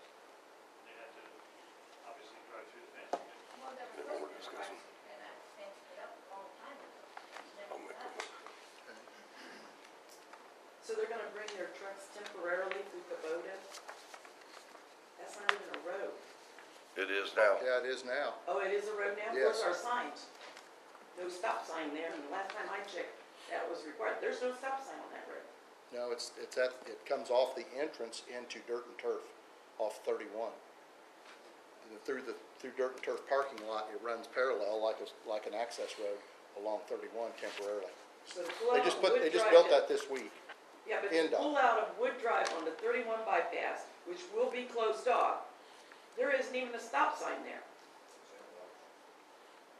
NDOT didn't have it marked as a road. Because it never was, it's part of the Kubota dealership. Well, Larry, you can probably respond to that about We're gonna have somebody NDOT's with stop signs. NDOT's authority and NDOT's operation and Walsh Construction. We don't run, we don't control either one of those There's entities. no control over it whatsoever. At one time, it was a motel there, and a drive and entrance there. But, forgot the name of it. And there actually is an access there to Prairie Acres up the main street. And there'd be a cul-de-sac there. The current NDOT plan ends up with a cul-de-sac there that takes up part of the property of what's dirt turf and makes a new access to the gentleman whose house is right there, who's staying there, and his drive currently comes off 31, and this new drive will come off of the new cul-de-sac. But we have no say in any of that. All right. Do you have any idea when that will take place? Do we have any other comments? It just seems like we're all over the board on this truck traffic in the county, because I know in February, an AmeriGas operation was denied by the Board of Zoning Appeals because of trucks not being able to, the roads not being able to handle those trucks. So, in that particular case, I was consulted about that, and my recommendation was that there was not a problem with that truck, because it was only a semi, like once or twice a month, small trucks, but that was not my recommendation of the problem. okay. Well, and I listened to that tape, and it was denied because of that very reason of truck traffic. So, you know, Well, that's just, like I that said, could be opinion of, of 5 people, I know, but it's, like I said, just seems like we're all over the board on this, and I'm not comfortable with double standards and inconsistencies, especially signing something, and like I said, Larry, it does specifically say 600 can't handle the traffic. It's 550, 500 west. And because 600. you can't make the turn onto 600 from 500 west No. of the semi impossible. But it also said the aggregate base can't support it, so that's what I signed. That whole map, which is a different map. okay. One more. I've got several comments that I would like to have in mind. I'd like to read a statement. I Okay. don't have any questions. Okay, I pointed you out first, so go right ahead. Okay.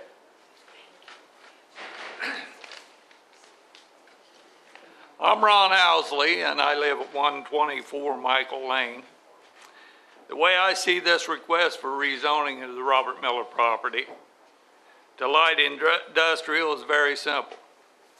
On the one side, we have Mr. Miller, Mr. Rittman, neither of who live in Tipton County, that would like to have this zoning changed and approved for their own personal gain. On the other side, you have over 50 tax-paying residents in the immediate area, the Prairie Acre subdivision, that will be negatively impacted by this zoning change. Do you as a board choose to vote for the special interest of Mr. Miller and Mr. Rittman, or do you choose to be the good stewards that you were elected to be and stay for the residents of Tipton County and the Prairie Acre subdivision and deny this request? I would hope that you would be the good stewards and stand with the people of Tipton County. Thank you. I'd like to respond to that. Okay. Yes, the subdivision, there's 56 homes in there, and I told O yesterday when I was talking to him, that is only a small part of the county. I have talked to a lot of people in the county about this issue, and if you get outside of Prairie Acres, everybody thinks it is a win situation. So listening to the taxpayers, or listening to the voters, I have to listen to the majority of them. The majority of the people outside of Prairie Acres think it is a good situation and a good opportunity. I'd like to ask just a minute, and I'll go to you next. Mr. Rittman, have your current employees, do any of them live in Tipton County? They live all over the place. And a majority of them are from Bruceville, less than half the employees are from the Bruceville area. I couldn't tell you exactly where they're all from, but I know it's scattered. Okay. Okay, all right. Go ahead.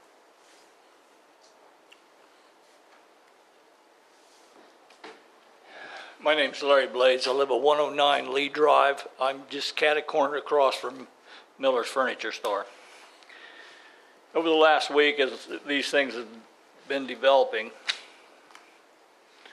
I went out and I got a petition, and I asked all the people about semi-traffic.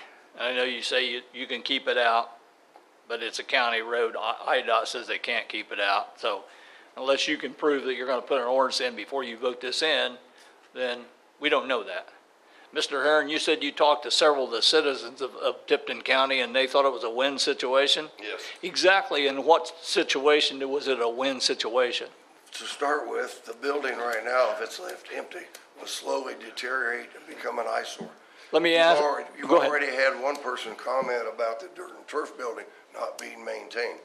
If that building, which Mr. Miller said, he won't put high dollar in it if he doesn't get it sold. We have a chance, and Mr. Rittman, if you go look at his factory, is a well-maintained operation. We have an opportunity to take something that was off the tax rolls, to put back on the tax rolls. We have an opportunity with a person that has proven he will maintain the place. It looks like it's a very good win-win situation, except for you neighbors. Okay, Mr. Miller's paying a certain amount of taxes for that building, is that correct? I would assume so. If he moves out of that building, is he still going to be paying that tax money, or does he get a sneak out of that?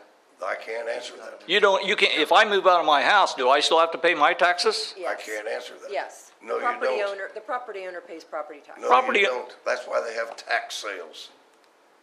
I didn't say if I sold my property. I said if I just moved out, wasn't living there, and still owned the property, would I still have to pay taxes? No. I You would wouldn't? still be assessed They will taxes. come after you, You still would still and be they will assessed take the property. taxes. Phil's saying whether you choose to pay. or Okay, not. so what you're saying is that if Mr. Miller doesn't pay his taxes, the county would take the building. It would go to a tax. Eventually, So Mr. Miller probably would pay his taxes, right? if he did not pay his taxes, I would assume that. and it'd probably take 5 years or so. In the meantime, it's going to deteriorate and it'll become a county liability. Okay. Well, number one, I'd like to present this petition to you, commissioners.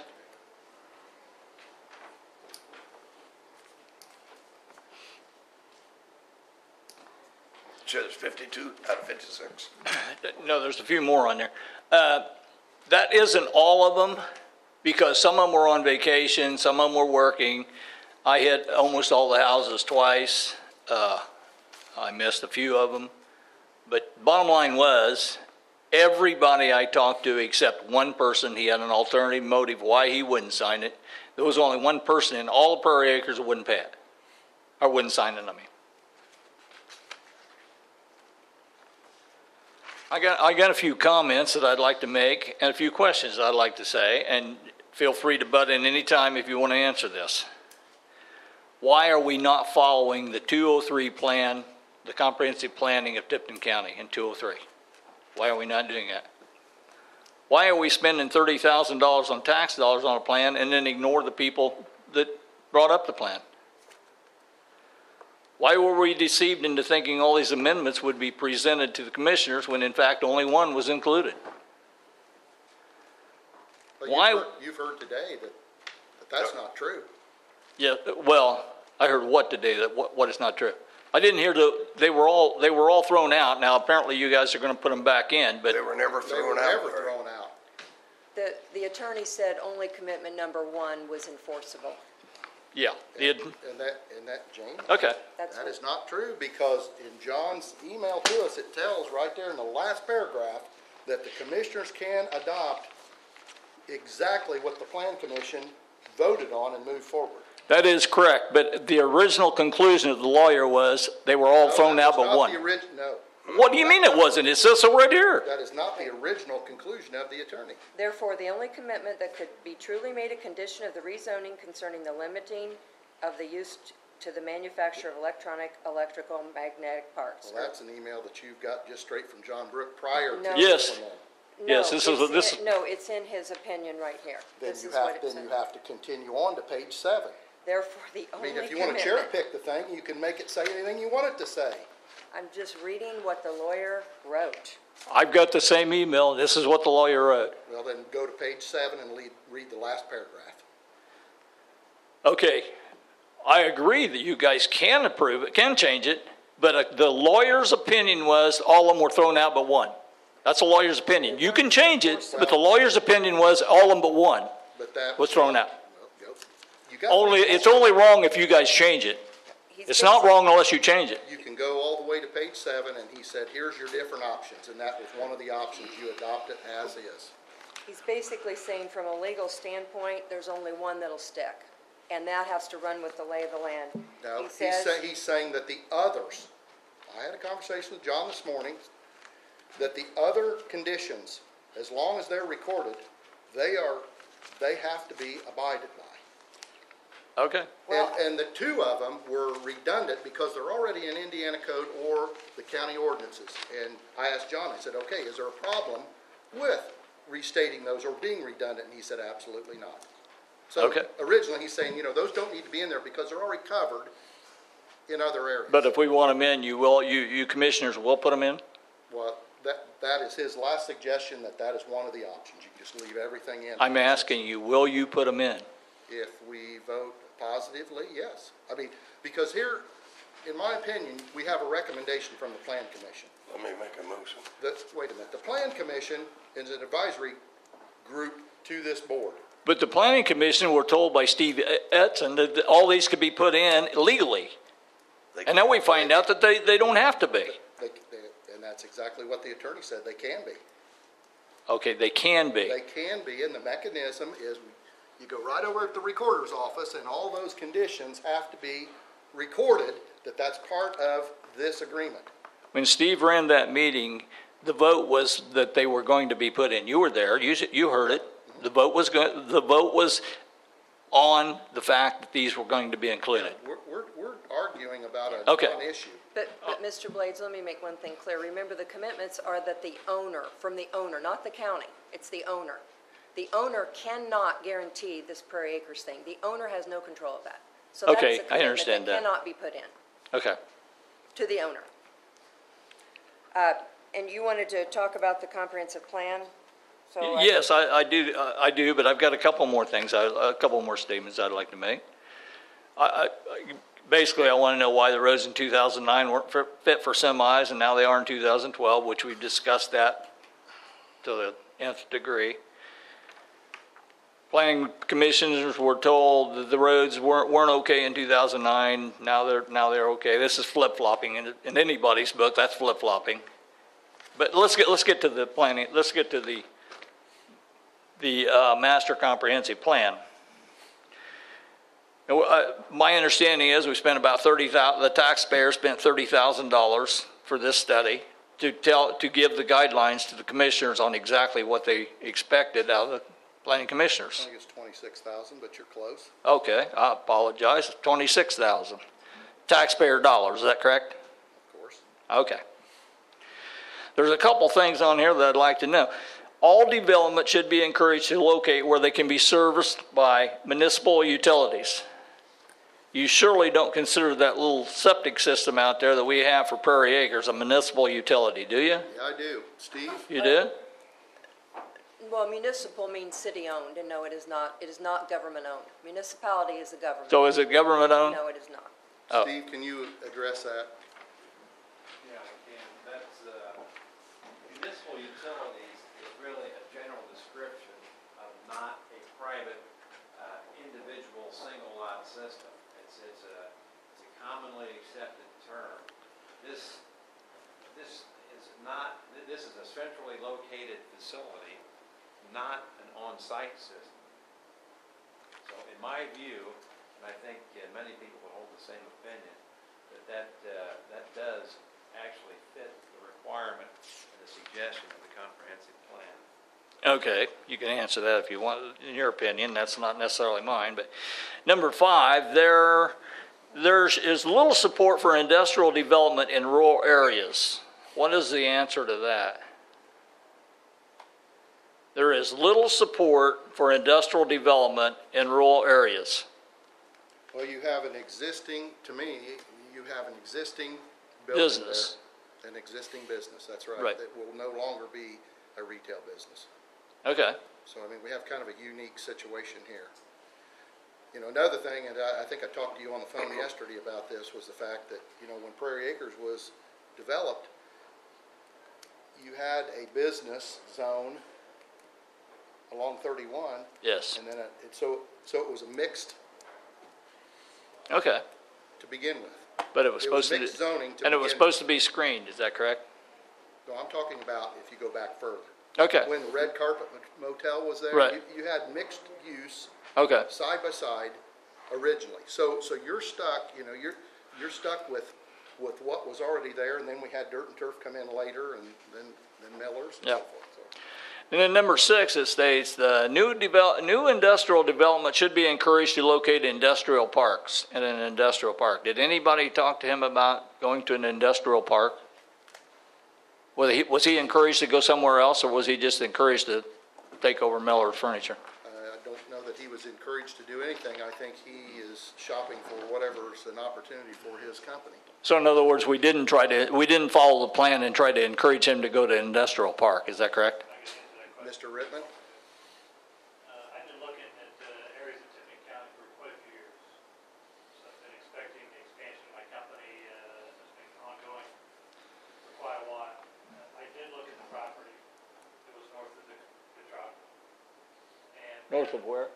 The Gatrop, it was going to be the Gatrop plant. Okay, oh, okay, gotcha. So I knew that was, I actually looked in that area prior to Gatrop getting that property. And then once they got the property, I also looked at it. There was property to the north of it that was being developed. And I had actually worked with the gentleman who had gained control of that property and was looking at possibly purchasing some land there.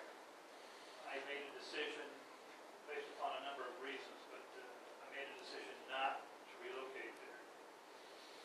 For one large reason, and that is I did not want to be, as an electronics manufacturer, right next door to a very large manufacturing facility that would pull away labor from my facility at a higher cost than what I could afford, and would pull talent away from my hospital. So, I mean, I have a different opinion of the Gatrop facility than maybe a lot of people do.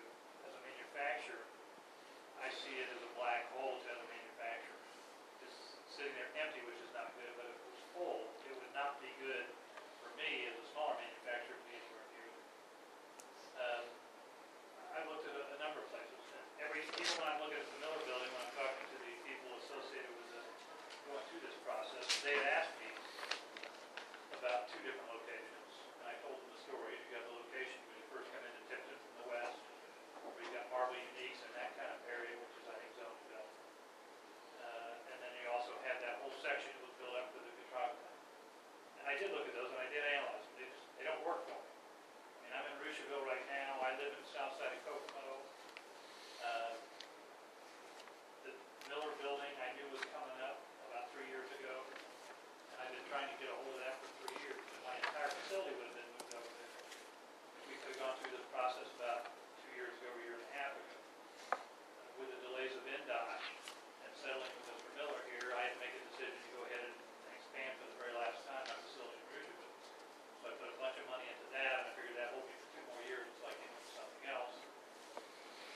They finally settled with Mr. Miller, and now I'm looking at, instead of moving the entire facility there, looking at doing a split operation, which is only moving part of my operation. How many people do you plan on having there? Well, originally, if I moved the whole operation, it'd been over 120 people.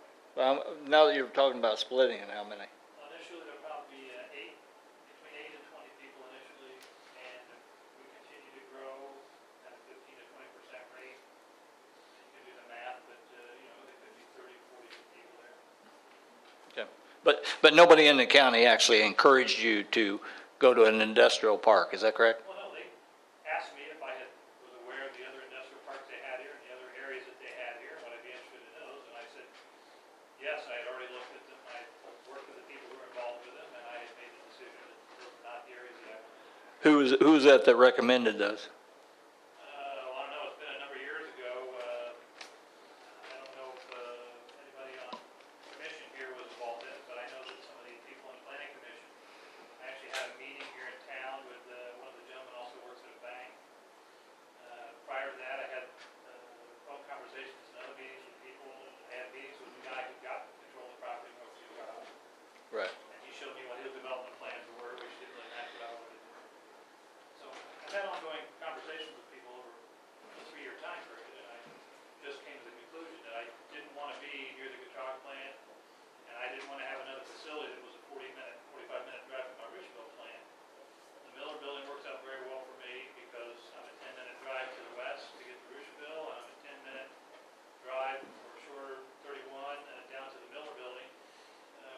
second point. So it's easier for me as the owner to be able to keep an eye on both operations, using the Miller Building as Plan 2 and Richville as Plan 3. Okay.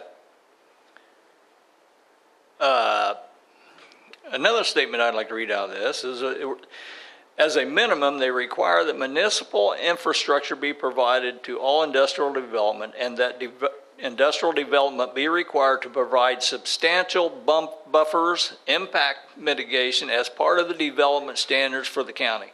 These buffers and impact mitigation should be amplified in cases where industrial development has been allowed to occur in reserved industrial zones.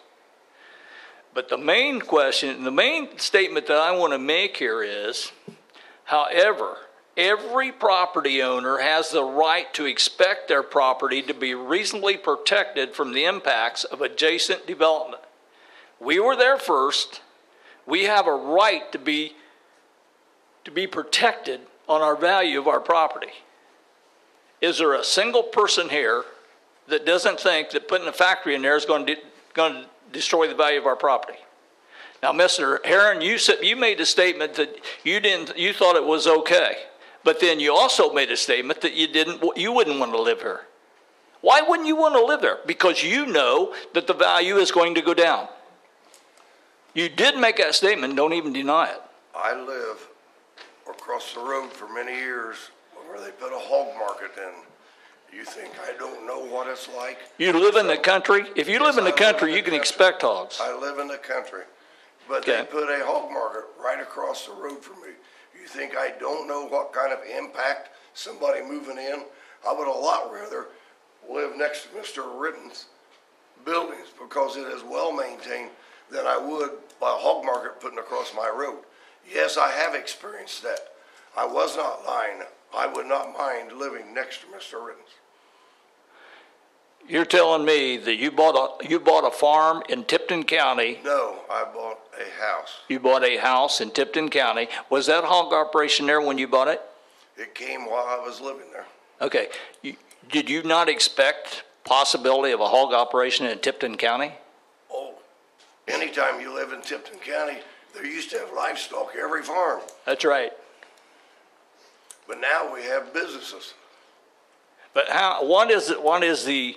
what is the commissioner's opinion of every property owner has a right to expect their property to be protected from the impacts of adjacent development? What is your comment, Mr. Klein? Well, I think that's right, to the point, and that's why that we have in place the ordinances that we have for screening and so forth, which Mr. Rittman agreed to, and that the Plan Commission will oversee.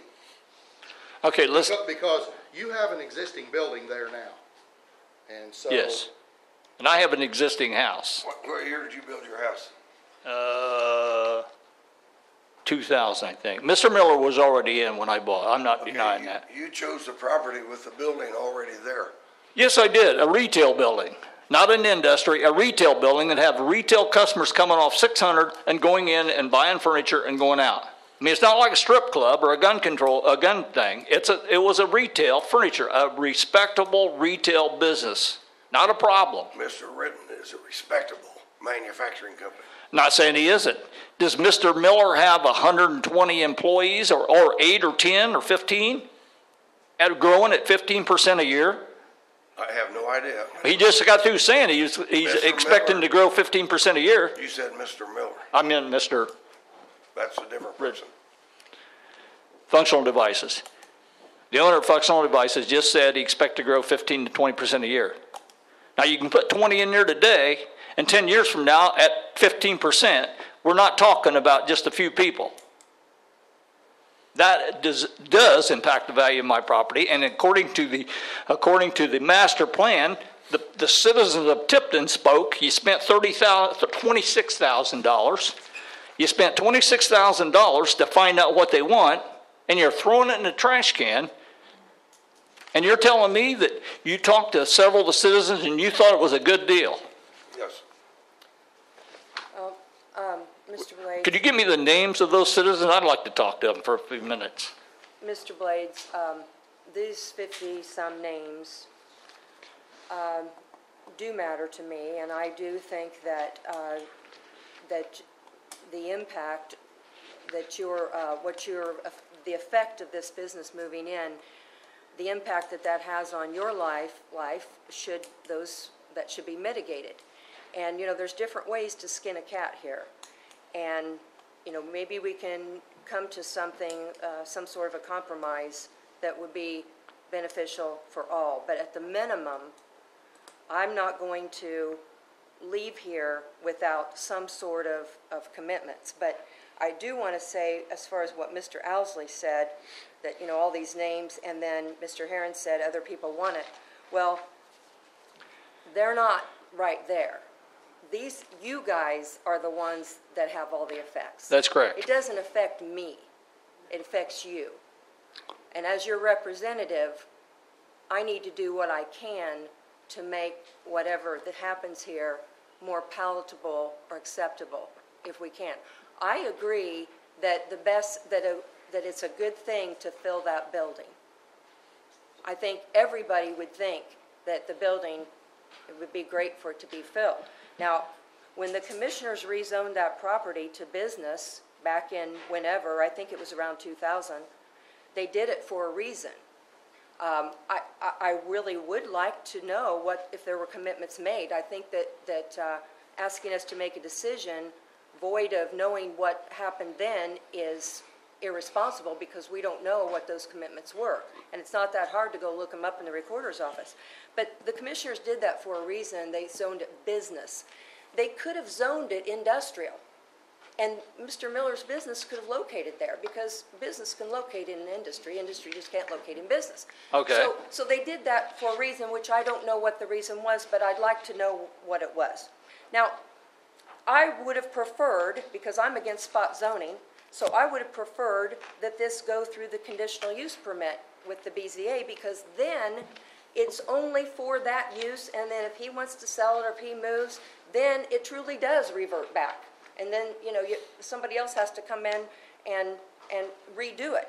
When this is rezoned to I-1, and we amend the zone map, I have to tell you guys, it's I-1. And anybody that fits that category can come in there, and you can't tell me that a plan commission is going to say, well, functional devices was okay, but dry cleaners isn't. It's just not going to happen, so I don't want to mislead you on that. So the only thing that is going to make me comfortable, and I don't even know if it'll make you comfortable, is that a truck route be specifically designed, that buffers have to be put in place now for the existing building. I think that was in the Plan Commission meeting that Steve said it could be grandfathered in or something. But no, you're changing the use and you're changing the zone. They have to now comply to what our zoning ordinance says now for industry. So all those buffers have to be put in. Well, I'll be honest with you. There's only two things there is absolutely no way I want that building in there as a factory. But there is two things that would make it more palatable to me. You make sure there's no semis, and I want to know on the buffering, according to the lawyer, the buffering that should be a setback should be 40 or 35 feet. Now, if you look at Miller's on the south or on the east, he's got like maybe a 10-foot strip of trees there. They were never buffered like it should have been to begin with. Correct. And if you look on the south side, he's got a few feet up. He's got a few feet of shrubs up there by the highway, and nothing back there where I'm at. Now he keeps talking about just a little simple fence. A little simple fence is not going to satisfy me as far as a buffer. No, I think in the new zoning ordinance, it specifically lays out what it would have to be for I-1. And what would that be? Steve, can you address that for us as far as the buffering? With the conditions of an existing building, I mean, because you're limited on what you can do there because of the layout that's already there, the drive and those kind of things. Oh, those drives could be cut out and put buffers in like they were supposed to have been back when the building was put in. So don't tell me you can't do it. You can do it, but do you want to do it? I'm talking about the conditions that the Plan Commission put on in the meeting that you were at the other night. Okay. The whole system of buffering is it steps up buffering requirements for uses next to residential uses, So what do you see on the east and on the south of the existing Miller building that he's talking about that could be done and would be done? there isn't a lot of room to provide strictly a buffer of plantings. So what the ordinance anticipates, and the discussion I had with Mr. Rittman, is that there would be some fencing and also some landscaping. So there's the east, the south side and a portion of the east side of the property really lend itself to buffering because the elevation is such that it's higher than the ground floor of the building. So what seems to make sense to me, and what makes and the ordinance provides that if you're limited in terms of the amount of space to develop the landscaping, you can use mounding, you can use fencing, and also planting, or a combination thereof. And then along that retention pond where there were never any evergreen trees planted there, what happens there? I'm not sure, and I'm not sure Mr. Rittman knows exactly where the property line is at that point. You know, you can't, one thing you can't do is landscape somebody else's property. And then also, you don't want to destabilize that slope. That's a pretty severe slope going in there. So that's potentially problematical of that area where that what appears to be a detention storage facility to the east is. That is, that's potentially an issue. To the south, I think the property's well configured for some landscaping. Just has to be completed. Yeah. Now, Mr. Eaton keeps talking about fencing. I guess I'd like to see the standards of what screening is supposed. Could I have the paperwork on screening so that I can read what the standards are supposed to be? I mean, I can't visualize. Are you going to sit there and tell me that, oh, we can put a vinyl fence up and that'll take care of the screening? You can pick that up at the plan office when you leave. Okay, thank you very much. Online as well. Oh, he said it's online as well. Oh, it is online? I'll help you with it. Okay. Mr. Blade, so if some of these things that we've just now discussed are taken care of, I have also been by Mr. Rittman's facility in Rocheville, and it is very nice. I also have, and I agree with you. I'm not worried about that, about you keeping a nice place. And I think that you're a good enough business person to know that it'd be counterproductive to you to not be a good neighbor. So I have full confidence that you will do what you say you will do, and you will try, and after listening here, that you hear the concerns and you understand the concerns. And if you were in that same position, you may not want that either. I believe that of you. Like I said, I do wish it was a run-through conditional use permit, because my only problem with this is not you, it's what could come next. And that goes into this spot zoning. And from Purdue University, spot zoning is defined as singling out of one piece of property for a different treatment from that accorded to similar surrounding land, which is indistinguishable from it in character, all for the economic benefit of the owner of the lot or the area to be singled out. So, this is truly what we're doing, is spot zoning. If we'd gone through the conditional use permit, it would have just been allowed you to use that building under certain conditions. You end up with the same result. No, because then if you end up with the same move, result. The same business would end up there, same result tomorrow. It's the same either way. it's the same result And the only fact for is you. that this is different because there's already a building there. And I would agree with you that if this was a vacant lot or a bare spot or whatever, and this was new from the ground up, yeah, that's probably right. But we have a different situation because we have an existing building there. Would you agree with me that our values are being impacted? No, Oh, you wouldn't? I won't for sure, no. Because That's amazing that you would say that. Because when you look at that building and it's well cared for, to me, that would be a benefit to you. If it's deteriorated and it's grown up with mulberry trees and weeds and it's caving in, that's a detriment to you. So to me, It's more of a benefit to you to have this building cared for and have someone occupy this building.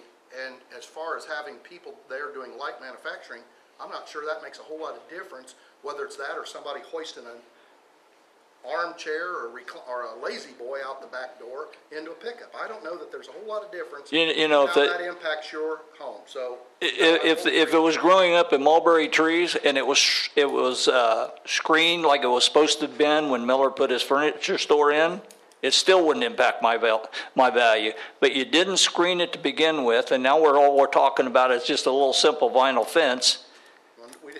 And you're the only one saying it's a little simple vinyl fence. no, I got that from Mr. Eaton. Mr. Eaton in the meeting, and if you'll listen to him, he talks about a vinyl fence, and they don't really have to do a whole lot more than what's already available. Can the people see through the green trees, the evergreen trees that are planted on the east side of Miller's right now? No, how wide are they? 10, 12 feet? According to the lawyers, 35 to 40. Yeah, it doesn't go the whole list. The idea, though, is the screening. And I'm not saying that's perfect, but that's what you're looking for. You're looking for something to block the view. That's not what I'm looking for. I'm looking for a 35 to 40 foot like I think the plans. State highway puts along. No, like what the county states is supposed to be. Like the county. I assume that you guys are going to go by the county, what the county wants? Right. It does say that in the zoning ordinance. That's It does say exactly that. what we said earlier today.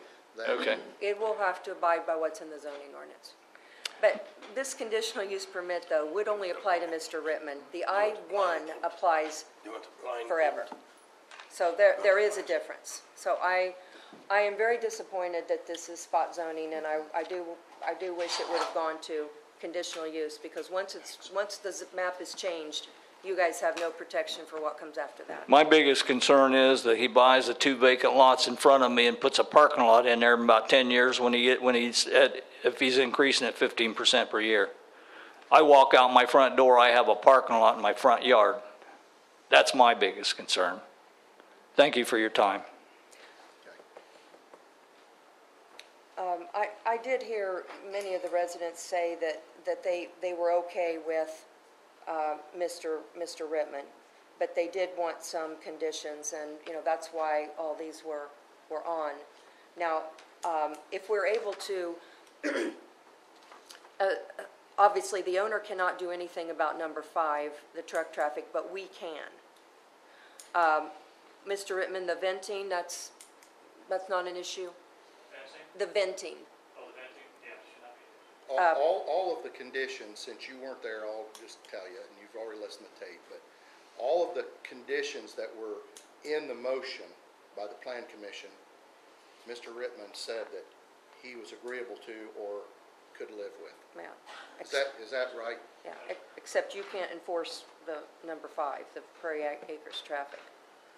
Okay, and then this number 1, how do you view that it says the manufacturer runs with the land, that commitment runs with the land? Are you, because I think Mr. There's already commitments that do run with the land. Okay, so you do have those? Yes, I do. I can read them to you real quick. So when was it rezoned, if you have those commitments? Well, it wasn't rezoned. This was commitments on lot number 3 in Prairie Acres Office Park subdivision, which is the one Miller's building. But, I mean, were they put in place when it was rezoned? Those are covenants? I don't know. Those are probably It's on the title, Oh, on the deed. Says the following uses are non-permitted uses of this real estate and shall run as a covenant with the land in perpetuity. Liquor stores, adult bookstores, massage parlors, dance halls, discotheques, army surplus stores, flea markets, auction houses, amusement arcades, skating rinks, carnivals, off-track betting parlors, gun ranges, or gun shops. So those are already a covenant. Some of that's already outdated. I don't think we're going to have a disco there. okay, and you're willing to put on that the only use will be what you manufacture? As Whatever it was, electronic, electrical, mechanical, electromechanical. Yeah, he says that the current owner will sign a document showing that it will run with the land into the future. Does that mean that he won't be able to sell it to anybody else unless he's doing the same type of manufacturing? That's the way I take it. Steve, is that the way you understand it as well? Yeah, I believe that was the intent, Yeah. to limit the scope think that's what he said, but that's why I'm asking Mr. Rittman, you're okay that you can't sell it to anyone unless they, Well, yeah, I mean, I'm okay with the description of electrical, electronic, mechanical, electromechanical. When you look at the limitations of I-1, it's not much broader than that anyway. I mean, it does include things like wood shops, musical instrument manufacturers, that type of stuff, but you can't do anything that's going to give off noxious odors, that store stuff outside. I mean, all those things that typically people would object to as a neighbor are already not allowed in the light industrial zone. This just limits, okay, I can't have, musical instruments manufacturers, that type of stuff. But I'm okay with that.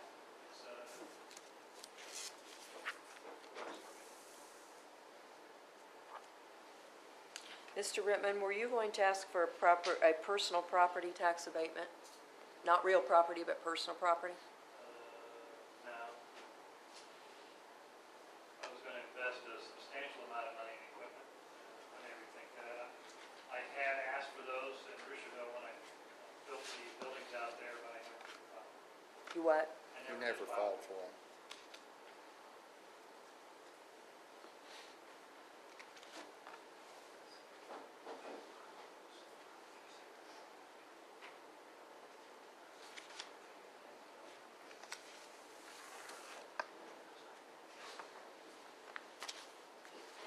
You got anything else? No, I don't believe so. Like I said, I think that if this is going to proceed, that we have to do everything that we can to protect the neighbors. And they're the ones that are living there. They're the ones that live with it. Do you want more than what the 7 commitments were? I'm Cindy Ables, I live at 115 Wood Drive. I'd like to hear this ordinance passed about the semis. I mean, so far we've got everybody talking about it, but we aren't going to have anything to enforce where law enforcement could be called if a truck, I mean, I know it happens, truck drivers get lost. And, we've got to have that passed as an ordinance for my comfort zone. Okay, all right, thank you. But I will say, I'd like to thank the Planning Commission. They were real nice to answer my questions. I've dealt with this type of situation in Howard County, and I know that, I drove by your facility. I even went a step further and talked to some of the other businesses and people in Rushville. You've been a very good neighbor, and I'm hoping if he's coming to our neighborhood, we can be good neighbors, but I think, you can understand our concerns. We don't want our addition changed. We bought our property, we built our expensive homes there, we're paying the highest tax rate in this county, and, we want to preserve that. And I think, like, cutting the road, whoever did that and cut down trees on Candy Lane should be shot. That was ridiculous to do to our addition. You need to call NDOT. Well, NDOT keeps having these brain cramps, but I think that's also part of the commissioner and the planning commission's problem also to go and say, wait a minute, you're interfering with our taxpayers and their property. Larry, what does NDOT tell us when we? Well, I'll make a call when I go home. When we want to yank them around? They don't get yanked around too much. They don't Well, there's news media, and they also will be working from. I will say, as the defense of Larry has had some pretty heated discussions with them. Well, those trees have been there for quite a while, and who's going to pay to replace those? That was a buffer that the residents put up. That will have to be replaced. I agree, yeah. And see, the state told me that they were going to put this buffer in, that whole area that they purchased. They told me that. But of course, we didn't get anything in writing like they did in Howard County. We need something from NDOT. I mean, not to be, mean to you, he shouldn't have to really pay for all of it. NDOT caused this problem when they put the corridor through there. And they've got the dirt. They're running under budget. You know, they were stupid to put that in the paper.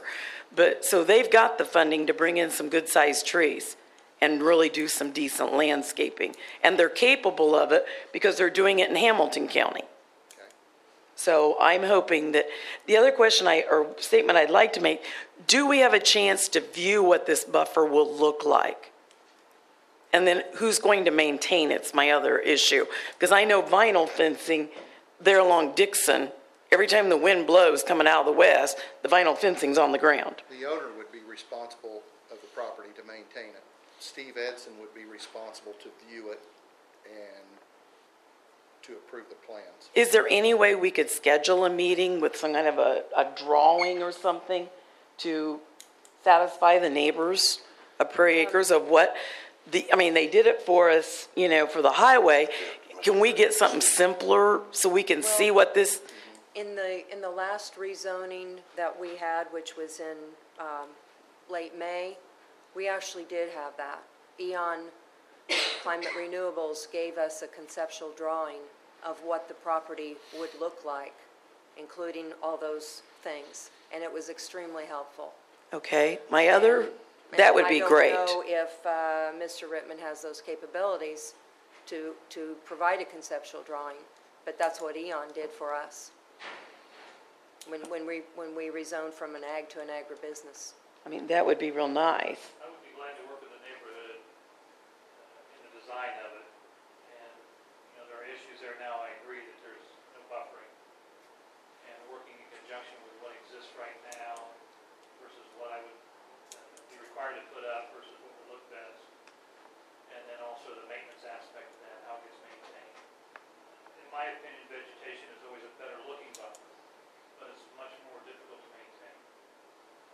And things With a drought right now, especially. And things grow when they change.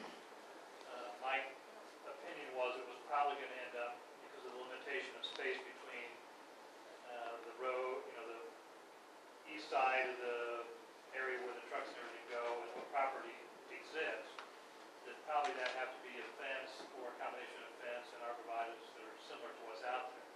You obviously can't plant Blues or something, yeah. arborvitaes, but that's a possibility when you get to the south side, because the building is lower.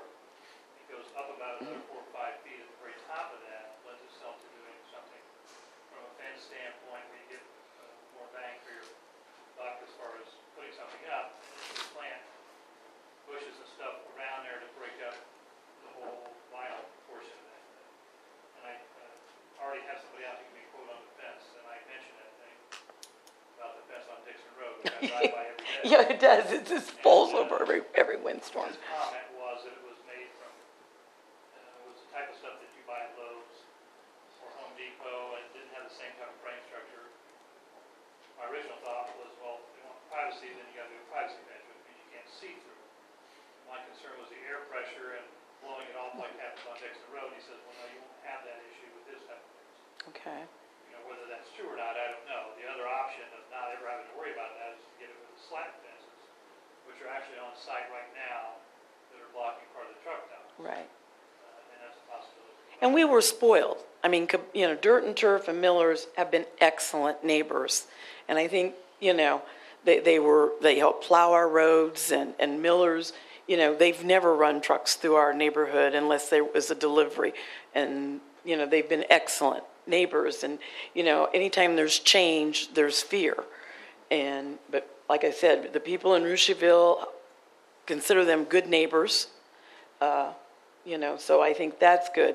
My other part of my question is, what can be done with the Dirt and Turf building since you're the landlords? Well, that's currently, we are leasing it, and that is a temporary situation with the fiber optic company. Can That some trees project- be purchased and put there around that fencing? So whatever you do with that property Well, will not always be an eyesore? and again, that's something that we should address with NDOT, because we don't own it. But in regard to all the stuff you said in the back, that will not always be there. I think that project will end later this year, and all that will be gone. I hope But- so. Although the lot's full of trees sprouting up, I did. Oh, it's awful. I mean, it looks like the worst property, well, maybe not the worst, but similar. Larry said, we didn't put up the plywood either, but that's a discussion that we can have. Okay, With thank you NDOT. so much for your time. And, Bob? The only question I have is that condition that goes with the land, is there anything that can change that down the road? The reason I ask that is, that seemed to be an important thing to the planning commission when they gave you the favorable recommendation. Steve, with those conditions, who has the authority to change those in the future? The plan commission itself, they have the authority To modify alter it. them Yes. or entertain a request from the owner to make The alter? commitments may be modified or terminated by a decision of the plan commission. Do you have to contact the landowners then, adjacent, if that was to happen? Typically what would happen would be a landowner would request a modification of it. And so it's unlikely that the plan commission would arbitrarily determine to terminate the conditions. That would be highly unlikely. Okay. so you're saying then, Steve, if it is sold to another business, it would have to go before the plan commission to release the owner from the commitment? Yes, or modified. Because those commitments will continue on. But the plan commission does have that authority. So it's not a guaranteed permanent commitment on the deed? The conditions could only be changed by request to the plan commission. I assume that's not something they take lightly. No, I'm sure they wouldn't, and they would also, I assume, would look back at what the previous plan commission did and the rationale for doing it. I mean, they're not going to change something just for the sake of changing it. Mr. Blades, on these commitments, obviously we know the owner cannot commit to number 5. Are the others, are you satisfied with those? The one commitment that I am especially concerned about is section 30613. I don't know what that says, but according to the lawyer, it says a 35 to 40-foot buffer. The vinyl fence is like 6 inches thick. That's not 35 to 40 feet. Well, I may be speaking out of turn, Steve, but in that discussion, that's talking about new development. Is that right? Yes. Because, I mean, you believe can't that- change what's already there. Yeah, You we're can not gonna alter it have or a modify room. it. But So what you're, if I might, so what the ordinance has in place is that there's an intensity, an increasing intensity of landscaping screening, the less room you have to work with. Well, there's not that much room to work with, so what we're talking about is one of those scenarios, whether it would be, and fencing is the most intense. So, what I suspect is gonna happen is there's gonna be a combination of fencing and landscaping. And it will be, I'm sure it'll be according to the requirements of the zoning ordinance. I don't think he's got enough room there to add in addition to the setback, like 35 or 40 feet. But I do believe he's gonna have like. so because Tim Miller was not made to do his job, when it was put in, now you're saying, well, he's put cement there, so he doesn't have room for it. The standards are- You're making another statement that is just, we don't know what the standard was at the time. What is the standard? What we're dealing with is the here and now. And Steve? trying to make the best out of the situation. I was on the plan commission when we hired you. Standards were upgraded after you got here because you rewrote the ordinances. So the standards are different today than they were No question, yeah. When the standards have been, The standards have been increased. They're more intense than they were probably when that originally was anybody approved. got what the standards were back when Mr. Miller put his place in? Were Yeah, they it would be in the followed- old were they zoning followed to the ordinance. letter? It would be in the old zoning ordinance, yes. So my question is, were they followed to the letter, and if they weren't followed to the letter, now you're saying, well, he didn't follow them, so now we can't do anything. He's already put that in asphalt, so now we have to go by what we got left. I can't, well, You know? I You can't don't address follow it. the rules, why even have it? Well, we don't know that they didn't follow the rules at the time. No, but I would like to know if he did. I would like to see that grandfather back in to where they should be. They just, at the very minimum, they should be they should be what they were when Mr. Miller put his building in, Well, at the bare minimum. I think in this commitment, the commitment says the landscaping buffering will be provided as per section 30613, which is the buffering section to ordinance 2008-12, except that it may occur in the setback. So we're saying that he has to comply to the current ordinance. So let me ask you a question. If it says 35 to 40 feet, if that's what's in 30613, does that mean that he's going to cut asphalt out and put a buffer in at Well, 35 to 40 feet? It says it, but it may occur in the existing setback. So, Existing setback is like 8 or 10 feet. right, so he's gonna have to have something pretty tall. Correct, Steve? He has to put something in fairly tall right now, Well, he's got something on the east side. but it's not complete. No, it's not complete at all. He has to put more. You know, I've already had an initial discussion with Mr. Rittman. He's indicated a willingness. He wants to comply with this thing. There has to be an understanding that there's a limitation on space. And Mr. Rittman said today that he's willing to even work with the neighbors. I don't know what the mechanism is going to be on that, but I expect to see a landscaping plan, and we can share that. Okay, thanks, Steve. Yes. I talked to Mrs. Harper, I called you, and this is more important than trees or anything else. I had a husband, I called an ambulance on June the 12th. They came from Howard Community Hospital, took them 30 minutes because they did not know how to get in our addition because it's all tore up. And our addition doesn't even say prayer areas. Now, I think a life is more important than trees and everything else.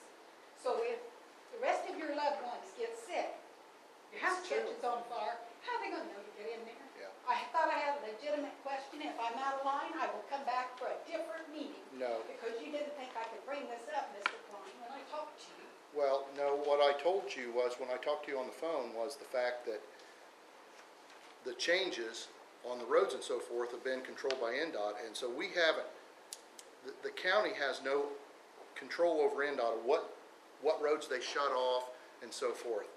And so who notifies Howard Community or whoever I don't know. on, you know, They should have contacted the 911 I did center. call 911. Yeah. I and did what not was your, have any what idea. did 911 tell you? Left me on there for 5 minutes, asked me if I was all right, and blah, blah, blah, what was wrong. And when I was standing out in my drive looking so I could signal an ambulance to my house, I said, what took you so long? We didn't know how to get an addition. I said, I told the lady on 911, our road was shut off, and you could actually come through Robert Miller and go through the bushes if you have to. That wasn't relayed. I mean, I think you told me to talk to a Mr. Wetzel. Weitzel. Weitzel? I don't know you, but this happened to me. My name's Opal Gathens. I can tell you the date it happened. And I think it's really important. You know, like, you're right, we have no control. Now, I remember hearing, I don't know whether it was Walsh or NDOT notified, it's the typical, they notify dispatch, they watch the radio as well as they send out a cab message about the road closures. They closed 600, and that all happened, but as far as notifying, I don't know any process, but about notifying Howard County or whoever the responders are about alternate routes. I mean, When it happens, you are supposed to contact, when roads are changed in your district, you are to contact the adjoining counties, EMA, well, if they have EMA 911 centers, make them aware. Same thing would happen if we have a 3-alarm fire, 2-alarm fire in the addition. Rushville's going to have to know how to get there. Kimpton's going to. Taylor, they're not going to have this information.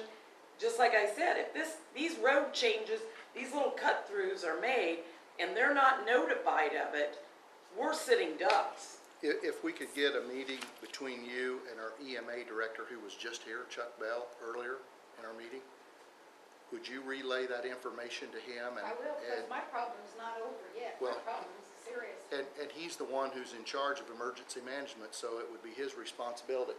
Greg, is there a possibility we could give Chuck a call and tell him to come back over here and meet with this lady afterwards?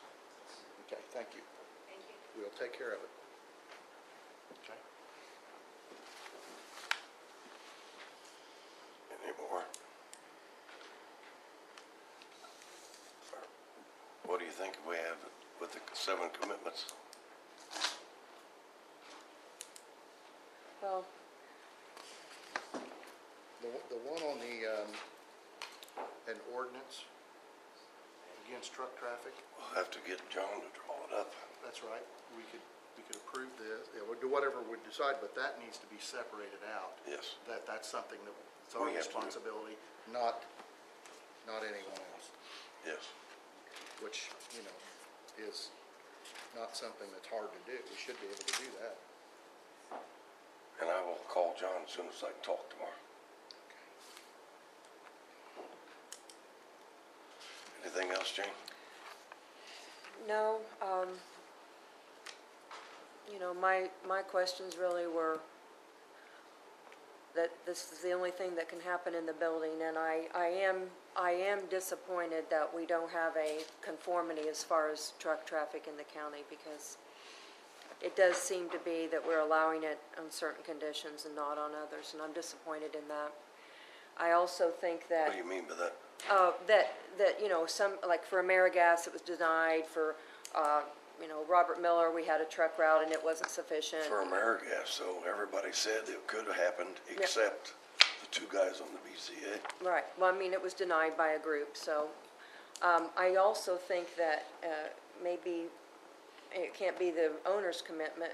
It's got to be somebody's commitment that a truck route has to be established, whether we establish it or we work with Larry and he establishes it and passes it on to Mr. Rittman. He's already got it established, and Mr. Rittman will notify his truckers. The only concern that I have with establishing a truck route, They're recommended. what about all the rest of the grain trucks and everybody else? Do they have to follow that same route? Maybe they're not going that same You direction. could make an exemption of farm equipment. Do what, Larry? The truck, the only thing you can do is set weight limits, or you can say a semi. I mean, I don't see any problem in restricting the semi. The worst truck there is anywhere is a garbage truck. It's the heaviest per axle of any truck that we all deal with. And they run the same route, and they, if they pick up a dumpster, they create a problem because it's the same route. That's the worst. How is trash picked up? Trash truck. How is trash picked up? Trash truck? Waste management or something like that?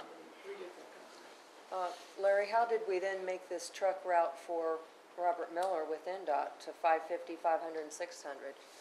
I mean, that was an identified truck route. If we did it then. It was nothing, one thing that, we identified it because NDOT was telling us that they weren't having any impact on Miller Furniture because they didn't have access to 31.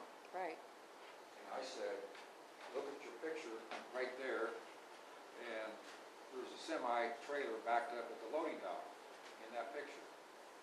That's the one I'm thinking, you can't see it from here. And so in meeting with the NDOT people, I said, tell me how that semi's gonna get out of there.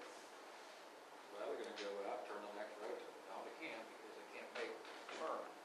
So if you physically go look at 600 north and 500 west, you'll understand that it's physically possible to turn a semi. It doesn't matter whether it's got beans in it or furniture. It can't make a turn. Okay, so we're just gonna leave the truck routes up to the truck drivers. Is that gonna cost the taxpayers of Tipton County more money to upgrade these roads, or is that, up to the business owner, or how is that going to work? Well, from what Mr. Rittman shared, and Mr. Miller at the Plan Commission, if I remember right, what I heard is that the truck traffic's gonna be about half what it was when Miller's business was there. Because, well, I'm just telling you, you got roads that you're already using, and the semis were already delivering furniture to Miller's, and Miller's saying that he told how many trucks a day he was having come and go from his business, and Mr. Rittman was about half.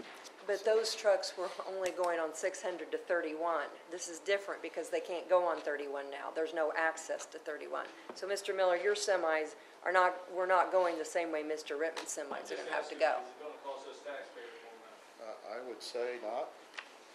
no more than normal maintenance and so forth than we normally have. Hey, Greg, what's the next ordinance number?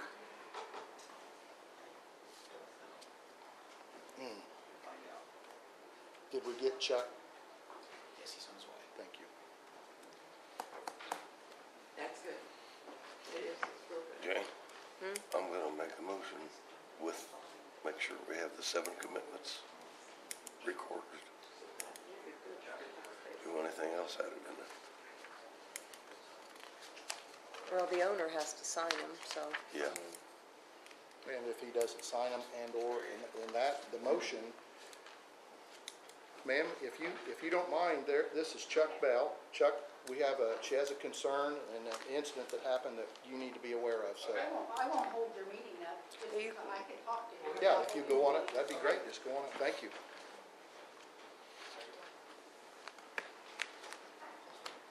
The motion, you know what John was saying, the motion has, the motion to approve Yes. has to, It has to have the condition on the recording, the signed that's document. part of the, that has to be part of the motion. Yes, In other words, abiding by what the plan commission, that's why I'm gonna make the motion. except for the one point, that they don't have the authority to create an ordinance. No, we have to create the ordinance, but he can encourage this truck traffic. Yes. I think we need to leave that in there. That he, with his, have designated truck routes for his business. May I ask, on this screening, what kind of time limit are we talking about getting that? Steve, the question is from Mr. Blaze, if this is all approved, what's the time limit on the screening? How soon does it have to go in and be completed? You know, typically, you think of a year. You know, you want to hit a planting season, you know, sometimes there's building of facilities and so on. But this is a little bit different because we're applying this to an existing building, but it's a change of use. So I would personally apply the same year limitation. Might exceed that. Well, I'm in the process of putting in a windbreak on our farm. Yeah, But I'm not going to do it this fall because it's too dry. well, I understand. So, but I am going to do it by spring, so I'm gonna hope that we get enough moisture over the winter, and I'm assuming that any landscaper would probably wanna do the same thing, have enough moisture to get the trees started, bushes, and then keep them alive. I don't consider myself that unreasonable. I just was on the time frame, and I specifically want to talk about the screening plus when we go over the screen. So you wanna see the plan? Well, yeah, I'd like to see Okay. what's going on. Yeah, and Mr. Edson said that would be available. Okay. You folks that are here representing the Prairie Acres are, everything you've heard, are you comfortable now with what we've said that we will make sure happens? If the screening fits the plan, Okay? All you, because you know, we've got all these names that says they're opposed to it. Now, if we put these conditions and we give you these commitments, you're good. And the ordinance. And the speed ordinance, like I said, there's different ways we can It's not a skin a speed cat, ordinance. so. No, It's no Right. truck traffic ordinance. So- No heavy truck traffic. Yes. Yeah, because you wanna make sure UPS and FedEx can UPS get in and there. the dump truck has to be able to in there, so. I'm good as long as those commitments are read in as part of the ordinance and the zoning change, those commitments are right there. I'll be good. They will be recorded in the clerk's office. No, recorders. Recorders. Recorder's office, Recorder, the yeah. commitments. Do I need the number to make a motion? Well, we need to read it, and then when we ahead and make the read it. motion, we can. Somebody else gotta read it, Jane, go ahead and read it. the whole ordinance. This is an ordinance of Tipton County, Indiana to rezone 4.68 acres located at 101 Commerce Drive, Sharpsville, lot number 3 in Prairie Acres Office Park subdivision, currently zoned B4 General Business to I1 Light Industrial. Whereas the Indiana Department of Transportation, as a part of the US 31 bypass project in northern part of Tipton County, has determined to close access to US 31 from 600 north. And whereas the closing off of highway access will have a detrimental effect on the business due to lack of public access to the retail operation of Robert Miller and Son Furniture. And whereas the owners have closed the store and have attempted to sell the property. And whereas the purchaser has made an offer in order to move a light manufacturing business to that location subject to zoning approval.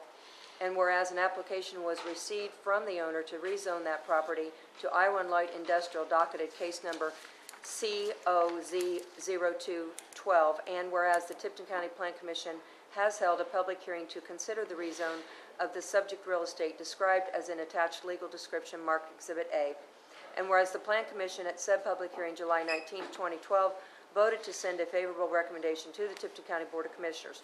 Now, therefore, the Tipton County Board of Commissioners hereby approves the ordinance, the change in zoning for subject real estate from B4 general business to I1 light industrial. This ordinance shall be in full force and effective upon passage by the Tipton County Board of Commissioners and its publications as provided by law, passed and adopted this 30th day of July 2012.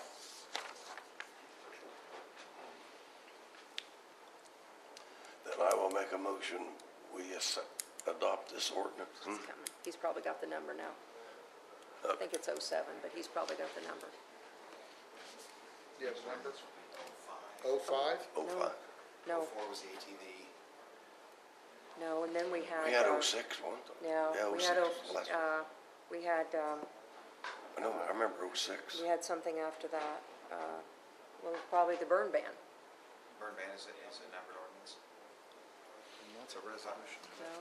Well, we had something, it's not, I'm sure it's not 06. I thought it was, Well, I'll tell you what, let's move on, and then he can, You can get we'll clarify that afterwards, if that doesn't happen. I'll make a motion, we adopt the ordinance 2012, whatever number that you read, with the condition that all 7 commitments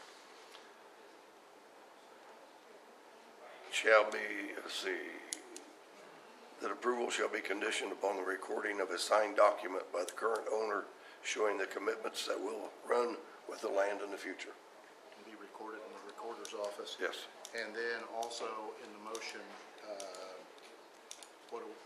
how are we addressing we're gonna have a separate motion about the truck traffic for, Well, yeah, well, a separate traffic. I think John to write that one up. Okay, And, we'll have a separate motion, and we'll proceed with seeking the advice of the county attorney. and I will second that based only upon the fact that the Prairie Acres people here have expressed their acceptance of this, because I am against spot zoning, so I will second the motion. Okay, we have a motion and a second on the floor then to approve this ordinance that was just read, and with the conditions that were voted in and requested by the Plan Commission, and that those conditions will be recorded in the Tipton County Recorder's Office along with the property description. All those in favor, say aye. Aye. Motion carries. Okay, thank you. I will then move that we proceed with contacting the county attorney regarding an ordinance to restrict or prohibit semi-traffic within the Prairie Acres subdivision. Second. We have a motion second on the floor to contact the county attorney and move forward with creating an ordinance to restrict all heavy truck traffic through Prairie Acres. All those in favor say aye. Aye. Motion carries. Okay, thank you. I think we're going to take a 5-minute break. Back to order. Next item on our agenda is Jackie Clements and giving us an update from Maximus. Good morning. Here is kind of where we are. In the last 2 weeks, we've spent quite a bit of time trying to train and bring the staff up to, and Greg up to learning some new things in the office. We went through some extensive training on the claim voucher system, some things that were kind of lax and things that they could do that would make it more efficient and make it more streamlined. I spent a day or so with Greg and trained him on how to disperse the income revenues that we have, the seed at the cadget, the certified shares, PTR, and in that you can see some of the new things he had to learn in that, and I think he's pretty comfortable with that after he did all 1 month's money. So he'll be doing it here in just another week or so, because it'll be coming in probably this week in the bank for the month of August, so he'll be doing it again, and that'll be a good thing for him to train and then do it so quickly. I talked with Greg after the last council meeting, and we worked on some possible tracking issues for him to make it more streamlined for the council when, since there's so long between their time, things kind of get dropped, and give him some ideas on what he can do to make that a little easier for the council. I got copies of the county treasurer's cash book. As I reported last time, the ledgers between the two offices are in balance. The issue is the ledgers to the bank. And so I've gotten the treasurer's cash book. She has an electronic through August of 2011. From that point forward, they're going to have to be Xerox copies made. But I'm looking at those, finding the items that possibly didn't get receipted in, or something that may have gotten receipted in twice or whatever. I'm through March, looking on April. It takes anywhere from 4 to 6 hours to get through one, and that's if things go fairly good, and I'm just not getting into the tax collection time, so that'll be an issue. But my intent when I'm done with that is to be able to either have the offices void some quietuses or post some quietuses to get the ledgers in balance by the end of the year. I know Suzanne Miller got the cash book in balance with the bank through December of last year, and I believe Bonita is working now on January and February in the current year. I'm not sure where she is there, but hopefully by the time I get where I am, it'll make it easier for her to move forward too. This afternoon I'm going to spend some time with Greg, and we're going to start his estimated revenues, getting ready for the budget process so he can get started into that budget process. By the end of this month, I'll have used 142 hours total of the contract to this point. And I gave you a list of the items and best guess estimation on how long I think it's going to take to complete those items. This is kind of the order that I'm doing them in at this point in time. And Amy Crawford at the Highway Department is concerned about her distributions into wheel tax last year. And so that's really not part of the scope, because that would be a different thing. But if I have time when we get done, we can put it in the scope of work here, or that'll be a decision you guys can make. Whether that would be additional. Whether that's something you want me to do in addition, is to find where that wheel tax money, or verify that the wheel tax money is correct. I haven't even taken the time, and I might have Greg call the other units to see if their wheel tax or tax amounts were not what they expected them to be last year either. So that could be something he can do and see. Should be, if one is off, they should all be off, because it's not all gotten put in to be dispersed out. But if it's there, if that's the case, it's sitting in the excise tax money on the cash book and just needs dispersed. So that's kind of where we are right now. Jackie, I understand your hour estimate, but how does this correspond to days? Because I know that some of the council members were wanting to make sure that they have an accurate picture at budget time. Are you thinking that? I'm still hoping that we can get to that point. Okay. Because I'm working on all the time. I work on this every day except when, now the next 2 weeks I'll have a couple of 3 days that I have to do the 4D work that's due by the 10th of the month. But I'm working on this. This is pretty much my sole thing that I work on, whether I'm here or whether I'm in the office. So I'm hoping to be done I would like to be done by the end of September. I'm not sure. but county general was one of the things they were Yes, I see concerned in, that. and That's on up the there. list here. But I feel we need to get our money in balance first to be able to then review the county Right. general budget, so. And I'm open to any change in the priority that I have put on here. This budget training will just be, that'll probably be out of the way today and the next time I'm here, but the next two are the ledgers to the cash book and county general are my next two priority items. No, I mean, I don't have any, I think that's up to you on how you want to, you and the Well, auditors. but, you know, if you have something that you want put in a higher priority, I I'm don't- open to that. This And is I don't not think we do. I think dead we're just set. kind of following your lead on it. Okay.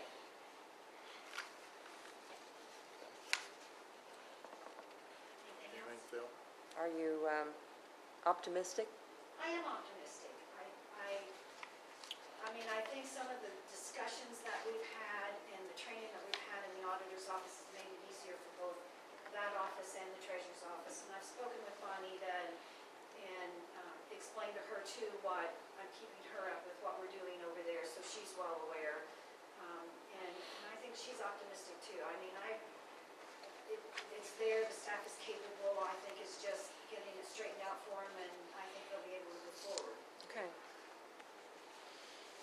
Well, I appreciate your diligence Thank you.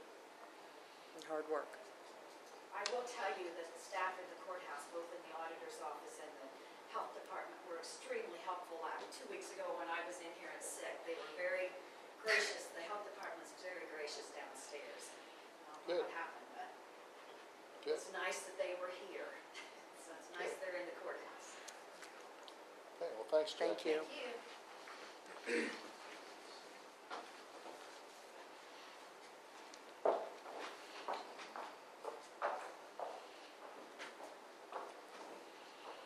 Looks like we are ready for miscellaneous claims and payroll.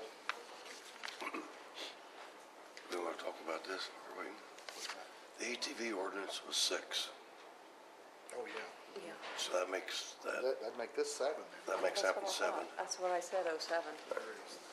The ATV ordinance, people have run into complications with the golf carts because the DNR will not recognize them, even though it is defined as an off-road vehicle.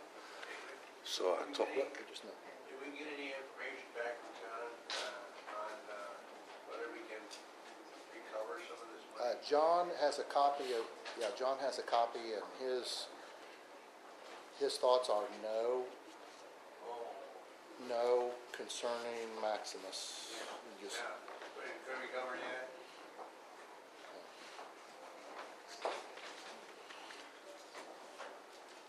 because it's not like a performance bond where you're That's guaranteeing. why I say we didn't have a performance bond on It's it, not obviously. guaranteeing the performance of an individual. they're here now, you went to them. Okay, payroll. And then we'll have to come back to this. I got 2 of them. Okay. Greg, will you have a copy of that ordinance that we just approved a while ago for Prairie, the rezone, before we leave today so we can sign it?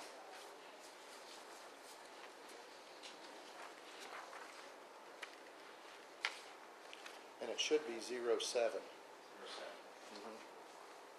Because the ATV ordinance was 06. 06.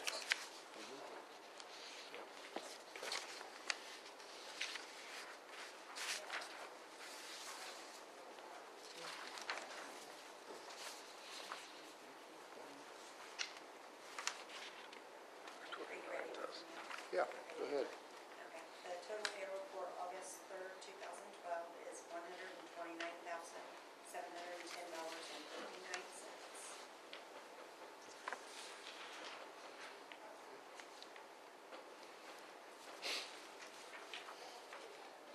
Phil, were you talking about, you said the treasurer and what other, was it assessor you said on comp time? Yeah, on that comp time. Was it assessor, is that correct? The clerk's office Oh. has a lot of, are you talking about Yeah, I the see total? clerk, or I see treasurer, Linda, and then you say clerk also? Oh, yes. And then Phil, you thought assessor we needed to address, they don't have that much though. Or were they telling you they were going to have more? Well, You look at theirs compared to the others, they're not really too bad. they're all gonna have more. Uses theirs within, Who does? usually the assessor's Oh. office, like they use it as they, Oh, I accumulate for the it. most part, as they get it, they'll use it. Okay.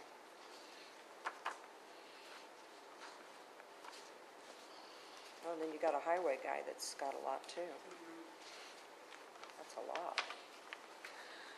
Okay, Dareth, anything that you want to point out or that stands out, anything odd? Okay, then I'll move reprove payroll check date 8/3/12 for the amount of $129,710.59. Second. We have a motion and a second on the floor to approve the payroll for August 3rd, 2012, in the amount of $129,710.59. All those in favor, say aye. Aye. Motion carries. Dareth, do you do the health savings account things?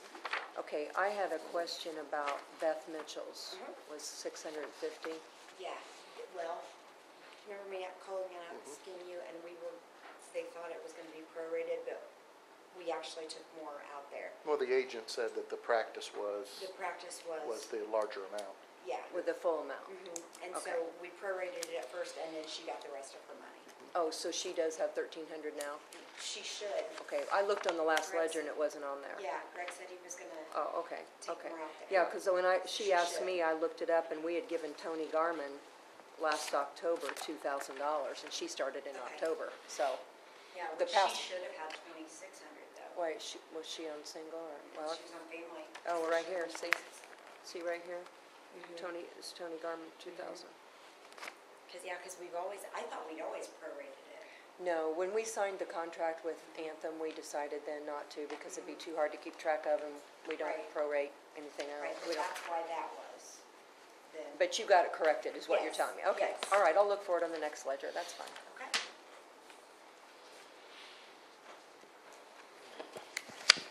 I got claims in the amount of $96,716.48. What, nobody can talk around here?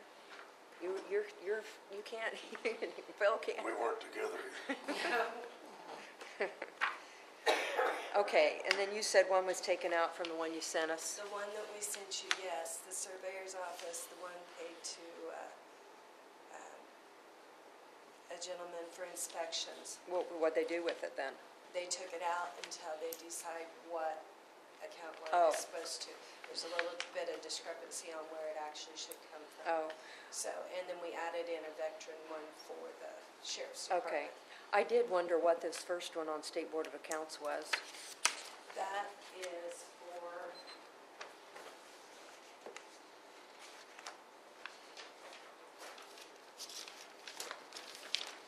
their billing transactions for June 20th to 7/16. What, It's biannual, I guess for the time period that they've been here, the state board. yeah, but I thought we took that out of our, Generally, it is paid out of your guys' budget, but you do not have the funds in your budget. And after speaking with Jackie and looking in the auditor's manual, we are allowed to take it out of the general fund, out of unappropriated. okay. So that's why it was taken out. So they're billing us like monthly or something? Well, this is the first one, so I'm not sure what their system is going to be. I don't recall it ever like that. That's why I wondered. So this is the first one for Yeah, it For says for 2012, so that, We had Right. appropriated, I think, 4,000. it's probably a biannual bill then. Yeah, it's for Okay. June 20th of Right. 2012 to July 16th. So it's just for 1 month? Yes, ma'am. That's the way I read it. Okay. Okay, I didn't, That was for the Tipton County Public Library. what? Okay, we don't have that one. It's for the library? Yeah, I just read that. Okay, well then, no, that's not ours. This isn't ours? No, No, no. if it's the- a library, they have their own budget, it's Right. their bill. Do they? No, yeah, okay, we can Oh, take they that do- one off. Yeah, they do. Okay. They can look that up. That's that state board of accounts. Yeah, Yeah. it's gotta come off. The very first one. That's why I wondered about that one. And see, that might be their total bill. Maybe they just went and audited the library and they're done. Maybe.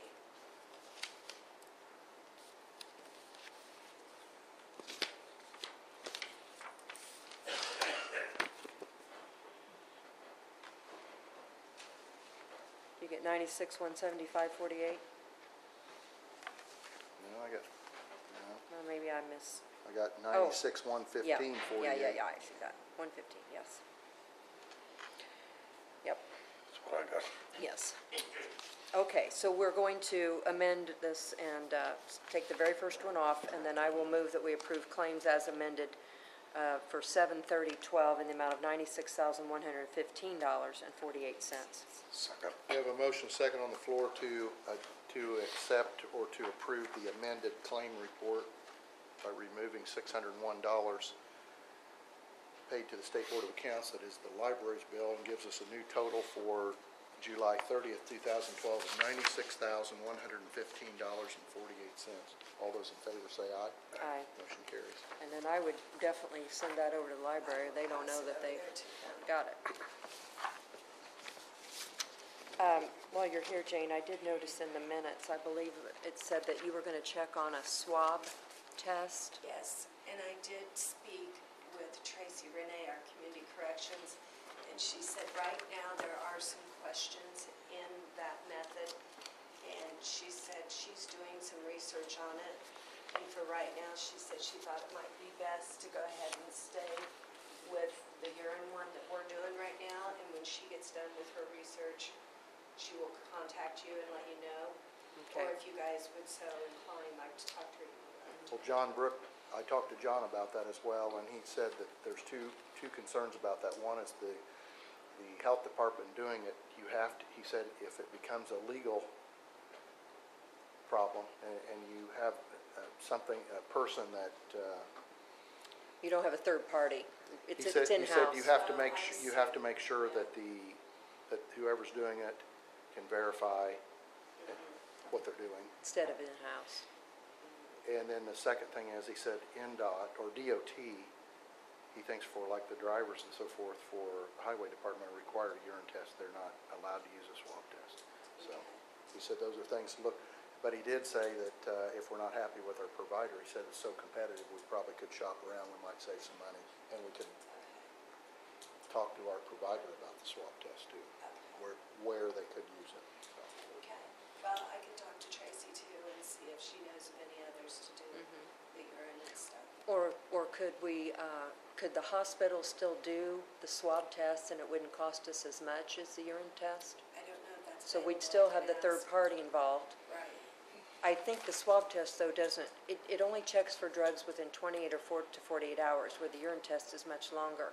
So I don't know what I think our handbook says, we'd have to change our handbook, because I think it says a 10-panel screen, which includes alcohol and all those, and I don't think the swab test includes alcohol. But I just wondered, because I read that in the minutes, I didn't know what all the discussion was, so. I did, so I just kind of left it at that and was going to say something and you guys can see what you want me to do from there. Okay. just do nothing with it right now, thank you. Are you finished? Yeah, I am, if you Okay. guys are. All right, thanks, Janie. Phil, let's go back to that ATV ordinance that we need to. Okay. People are running into trouble with golf carts because the DNR will not register a golf cart. I talked to John Brook. He said, if we want to allow golf carts, we can take that requiring registration out of the ordinance. He said ATVs are required by state statute, so they will still have to be registered by state, but not required by the county. Or if we leave it like it is, then golf carts will not be allowed on the route. So, do you guys you want to leave golf carts in or not? I had a call from Michelle Baxter saying that she wanted to be able to use her golf cart. I was talked to by 3 farmers that use their golf carts to spraying their fence rows. So which part do we have to take out then? The Do you want to read registration it? part. And we can just amend it? Okay, well, Here's his instructions. First, we'll have to make a motion to introduce the ordinance, and then I can read and summarize the changes. Okay. So this will be 08. So you have the amended copy then? I have one amendment. All right. And what it is it takes the 3C of our old ordinance. The vehicle must be registered off-road vehicle pursuant to IC 1416-1-9. And we took that completely out. And then he added a whereas for the new ordinance, whereas Tipton County Commissioners adopt an ordinance 2012-6, and because of issues with the DNR registration, Tipton County needs to amend its ordinance to allow the use of golf carts on county roads. And then at the back, he added a number 9. It says, once adopted, this ordinance will take the place of ordinance 2012-06. Do we have to go through the same procedure and read that one twice and all that? So he says I just read this changes. And so I will move then that we suspend the rules of adopting an ordinance in the normal way. So I'll make a motion that we suspend the rules for Do it in adoption. one reading? Yeah. Okay. A second, I second to the suspension of the rules. Okay, so we have a motion second on the floor to suspend the rules on the reading of this ordinance. All those in favor say aye. Aye. Motion carried. It has to be unanimous. You have to vote too. I would vote aye as well. All right. Then I will make a motion that we adopt our new ordinance number 2012-08 as read. Second? Okay, we have a motion and a second to adopt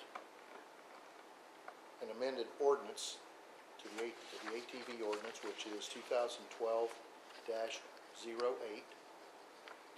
making changes in dropping the registration clause. Right. We have a motion and a second on the floor. All those in favor say aye. Aye. Motion carries. Now, this has to be advertised again though. Okay? So, Must be published, We'll yeah. need to tell, we need to sign it. We need to get Greg up to speed on that this has to be So advertised. we're just, so the people can drive them and they don't have to pay the fee. Okay. Question. Does that mean we're nullifying the ordinance on the ATV or what? no, What are you saying there? You're adding the golf carts to it? it was added before, but if we had in there that it had to be registered with the DNR. The DNR will not register a golf cart. So we took the registration requirement out of our county ordinance. You still have to register An an ATV Yeah. still has to be registered DNR, with the but not through the DNR, county. because that's a state Just statute. directly to DNR, not through the county. So how do you get on DNR to register? Huh? How do you get on? Same way you register a boat, you could probably do it online. Website's the easiest way. So we're just taking out that one clause that said golf carts have to register with the DNR because they can't register with the DNR. So we're just removing that one clause. That's all.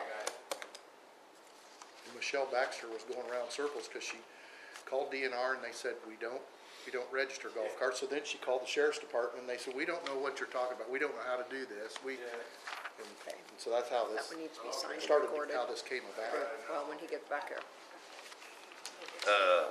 And published, and published also, sorry. I've got an amended capital improvement plan that has the new figures in it. Wait a minute, let's get rid of her first. Right. Passing germs. What Yeah, laughing? look at all of You're contagious, Quit get out of laughing. here. Okay, it's in the Interstate Board of Accounts one. It does have to go through our office to get paid. Jackie told me that it was taken out of settlement money when it was afterwards. Okay, well, we'll have to approve that as a separate claim Taken then. out of settlement money. Either that or Okay. amend it to. Well, then, No, I I can't think we, remember what no, I think we just approve this as a separate claim now that we've already That's fine. okay. moved a motion. Whatever's easiest for Okay. you guys is fine with me. Okay. $601, wasn't it? Yes. Okay. Okay, I move that we approve the claim to the Indiana State Board of Accounts in the amount of $601 for payment for the library since it's already been taken out of their settlement money. Second. We have I a think motion you guys second. go Go ahead and initial it. We have a motion second on the floor to approve a claim of $601 to the State Board of Accounts for work done for the library. All those in favor say aye. Aye. Motion carries. We just initial this. Yes, please.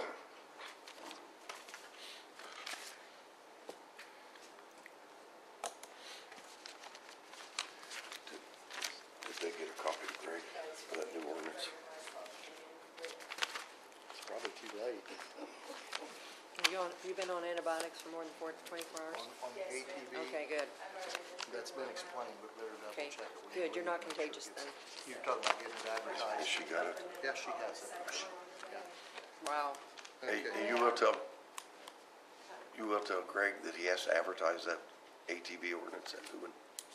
You'll tell. The one okay. that I just gave you and told you it needed to be advertised as soon as possible. All right. That has to be published. Published, yeah. I'll just take it over and show it to you. Thank you. What else? Okay, Are you guys capital ready for improvement plan. Jackie now, Oh, yeah. or- Pardon, Janie? Are you ready for Jackie now, or? Jackie's already been here and gone. Okay. I'll chat with you. Yeah. Okay. The only difference is with the new amounts that we talked about. Oh, the one for the 550? Yeah. Well, after hearing what Phil had to say today, what do you think about this Project 56? I think we ought to leave it in there for now, because it's possible that they jumped the gun. Well, I mean, they did say that if our project was ready, that we would be moved up to the front. Yes. Well, he did say, we need to leave it in there because, he said that probably at the earliest, the last quarter of next year. So we need to leave it in And if there. we don't use it, it'll roll over to next year. Yeah, we need to leave it in there. But they just need to understand that it's not really that much that Yes, we use it, but we get it back. yes. We get 80% back. Which I think they understood that. Yeah. Well, I don't see anything that I Do can, I don't see anything. Then I'll make a motion, we approve our second amended capital improvement plan with the Second. change in figures. Second. We have a motion second on the floor to approve the second amended Economic Development Income Tax Capital Improvement Plan. All those in favor, say aye. Aye. Motion carries. They'll need a signed copy, yeah. Brittany, is Greg coming back? Okay. Okay, we've covered everything on our agenda. Is there anything we've missed? Comp time. I thought we were skipping it today. No, I thought you said you wanted to skip it. well, I can talk good enough on Okay, that. this one, he needs to, Hoping wait a you minute. skipped it. This one, he needs to file and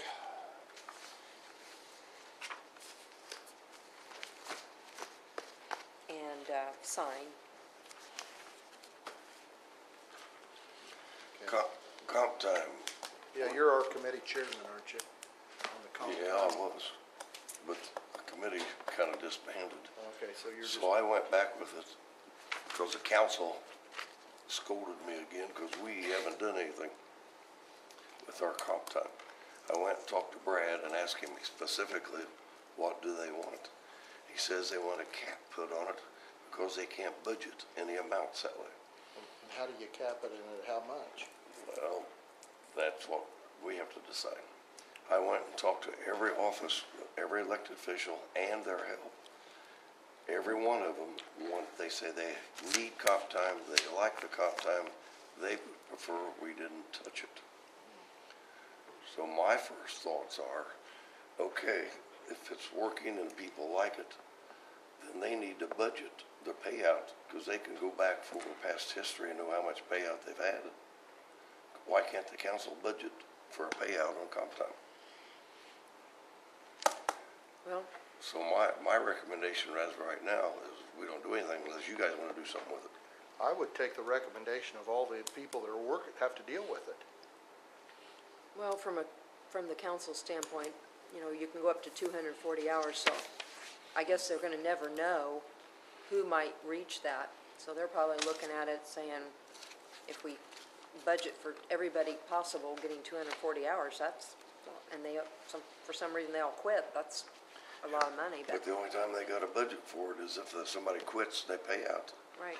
which they should have a past history, how much comp time Has been paid out. has been paid out. So They should work off of the averages of the past. I think if they're having a budget problem, they should take an average and budget that much comp time. It would make the elected officials and their offices a lot happier. So, if you guys got a preference. No, I wasn't able to come to that meeting, so I didn't hear the discussion, so I'll defer to what you guys want to do. They scolded me, didn't they? I wasn't at the meeting either, it's just Phil, wasn't it? Ask Bob. Just two of them. So I'll make a motion for the comp time. We've reviewed it and we don't make changes as of now. Okay, so it just remains like it's in our handbook. Yes? Second. Okay, we have a motion second on the floor that after review, the Board of Commissioners has decided to leave the comp time issue alone and leave it as is. All those in favor say aye. Aye. Motion carries. Anything else? Adjournment. Oh, wait, Greg, you had talked about this claims issue with the utilities. The utilities have been, there's an ordinance that allows the auditor to pay normal utility bills before approval by the Commissioners. It permits us, because of the timeframes that are involved in billing from utilities, to pay those on a timely basis and avoid late charges. Yeah, I had spoken to Greg about this because I don't know if you guys were aware of this. And I'd also spoken to the former auditor about it too, but it didn't happen. But we have been charged late fees to Vectren and TDS in 11, I believe it was 10 out of the 12 months. And, when we get our claims, we just see a total. We don't see the sheet that shows us that late fees and penalties have been charged. So we've been paying late fees and penalties to TDS and Vectren because we've been caught in this billing cycle. So I suggested previously to do something about it, but it wasn't done. So then when Greg came on, I suggested to him to tell us that he would like to utilize that ordinance, and I sent it to him. And number 4 says we can pay monthly utility bills. He can pay them ahead of commissioner approval. So as to avoid the late fees and penalties, I think that that's something a tool that he should use. I agree. I agree too. And the ordinance was passed under Suzanne? Yes, She was here. yes. And we used it. And you used it? Right. But now for 18 months, we've been paying late fees and penalties. It's back in place now. Yeah, and Greg's going to practice it. Yep. That is my intention. Yeah. Oh, yeah, you need us to sign. No, I just wanted to have a look at this wording yet, see if this is meets your approval. Insert it up here.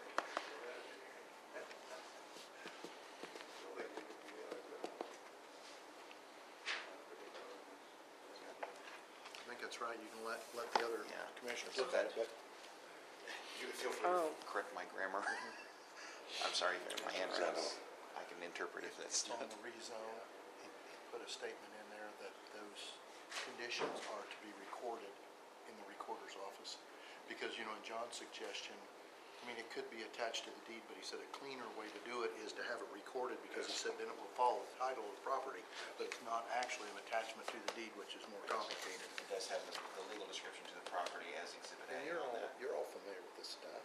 Yeah, you know how to Be able to write that like a pro. Well, I don't write ordinances. I haven't, but I'm more than happy to. Yeah, I think that, Is that expressed? and they're attached as Exhibit B. B, yes. Okay, because we had another There's an exhibit in A here. is the legal description. All right. I knew we'd I think that's need your expertise okay. someday. And then do you have a signature page for us I too? will have in a few moments, yes. Okay. Yeah, Did you want to read those, Phil? Did you want to read that? Yeah, he carried away without letting you read it. I guess I don't know. It's all right. It's all right. It's just saying that Exhibit B is the attachments, the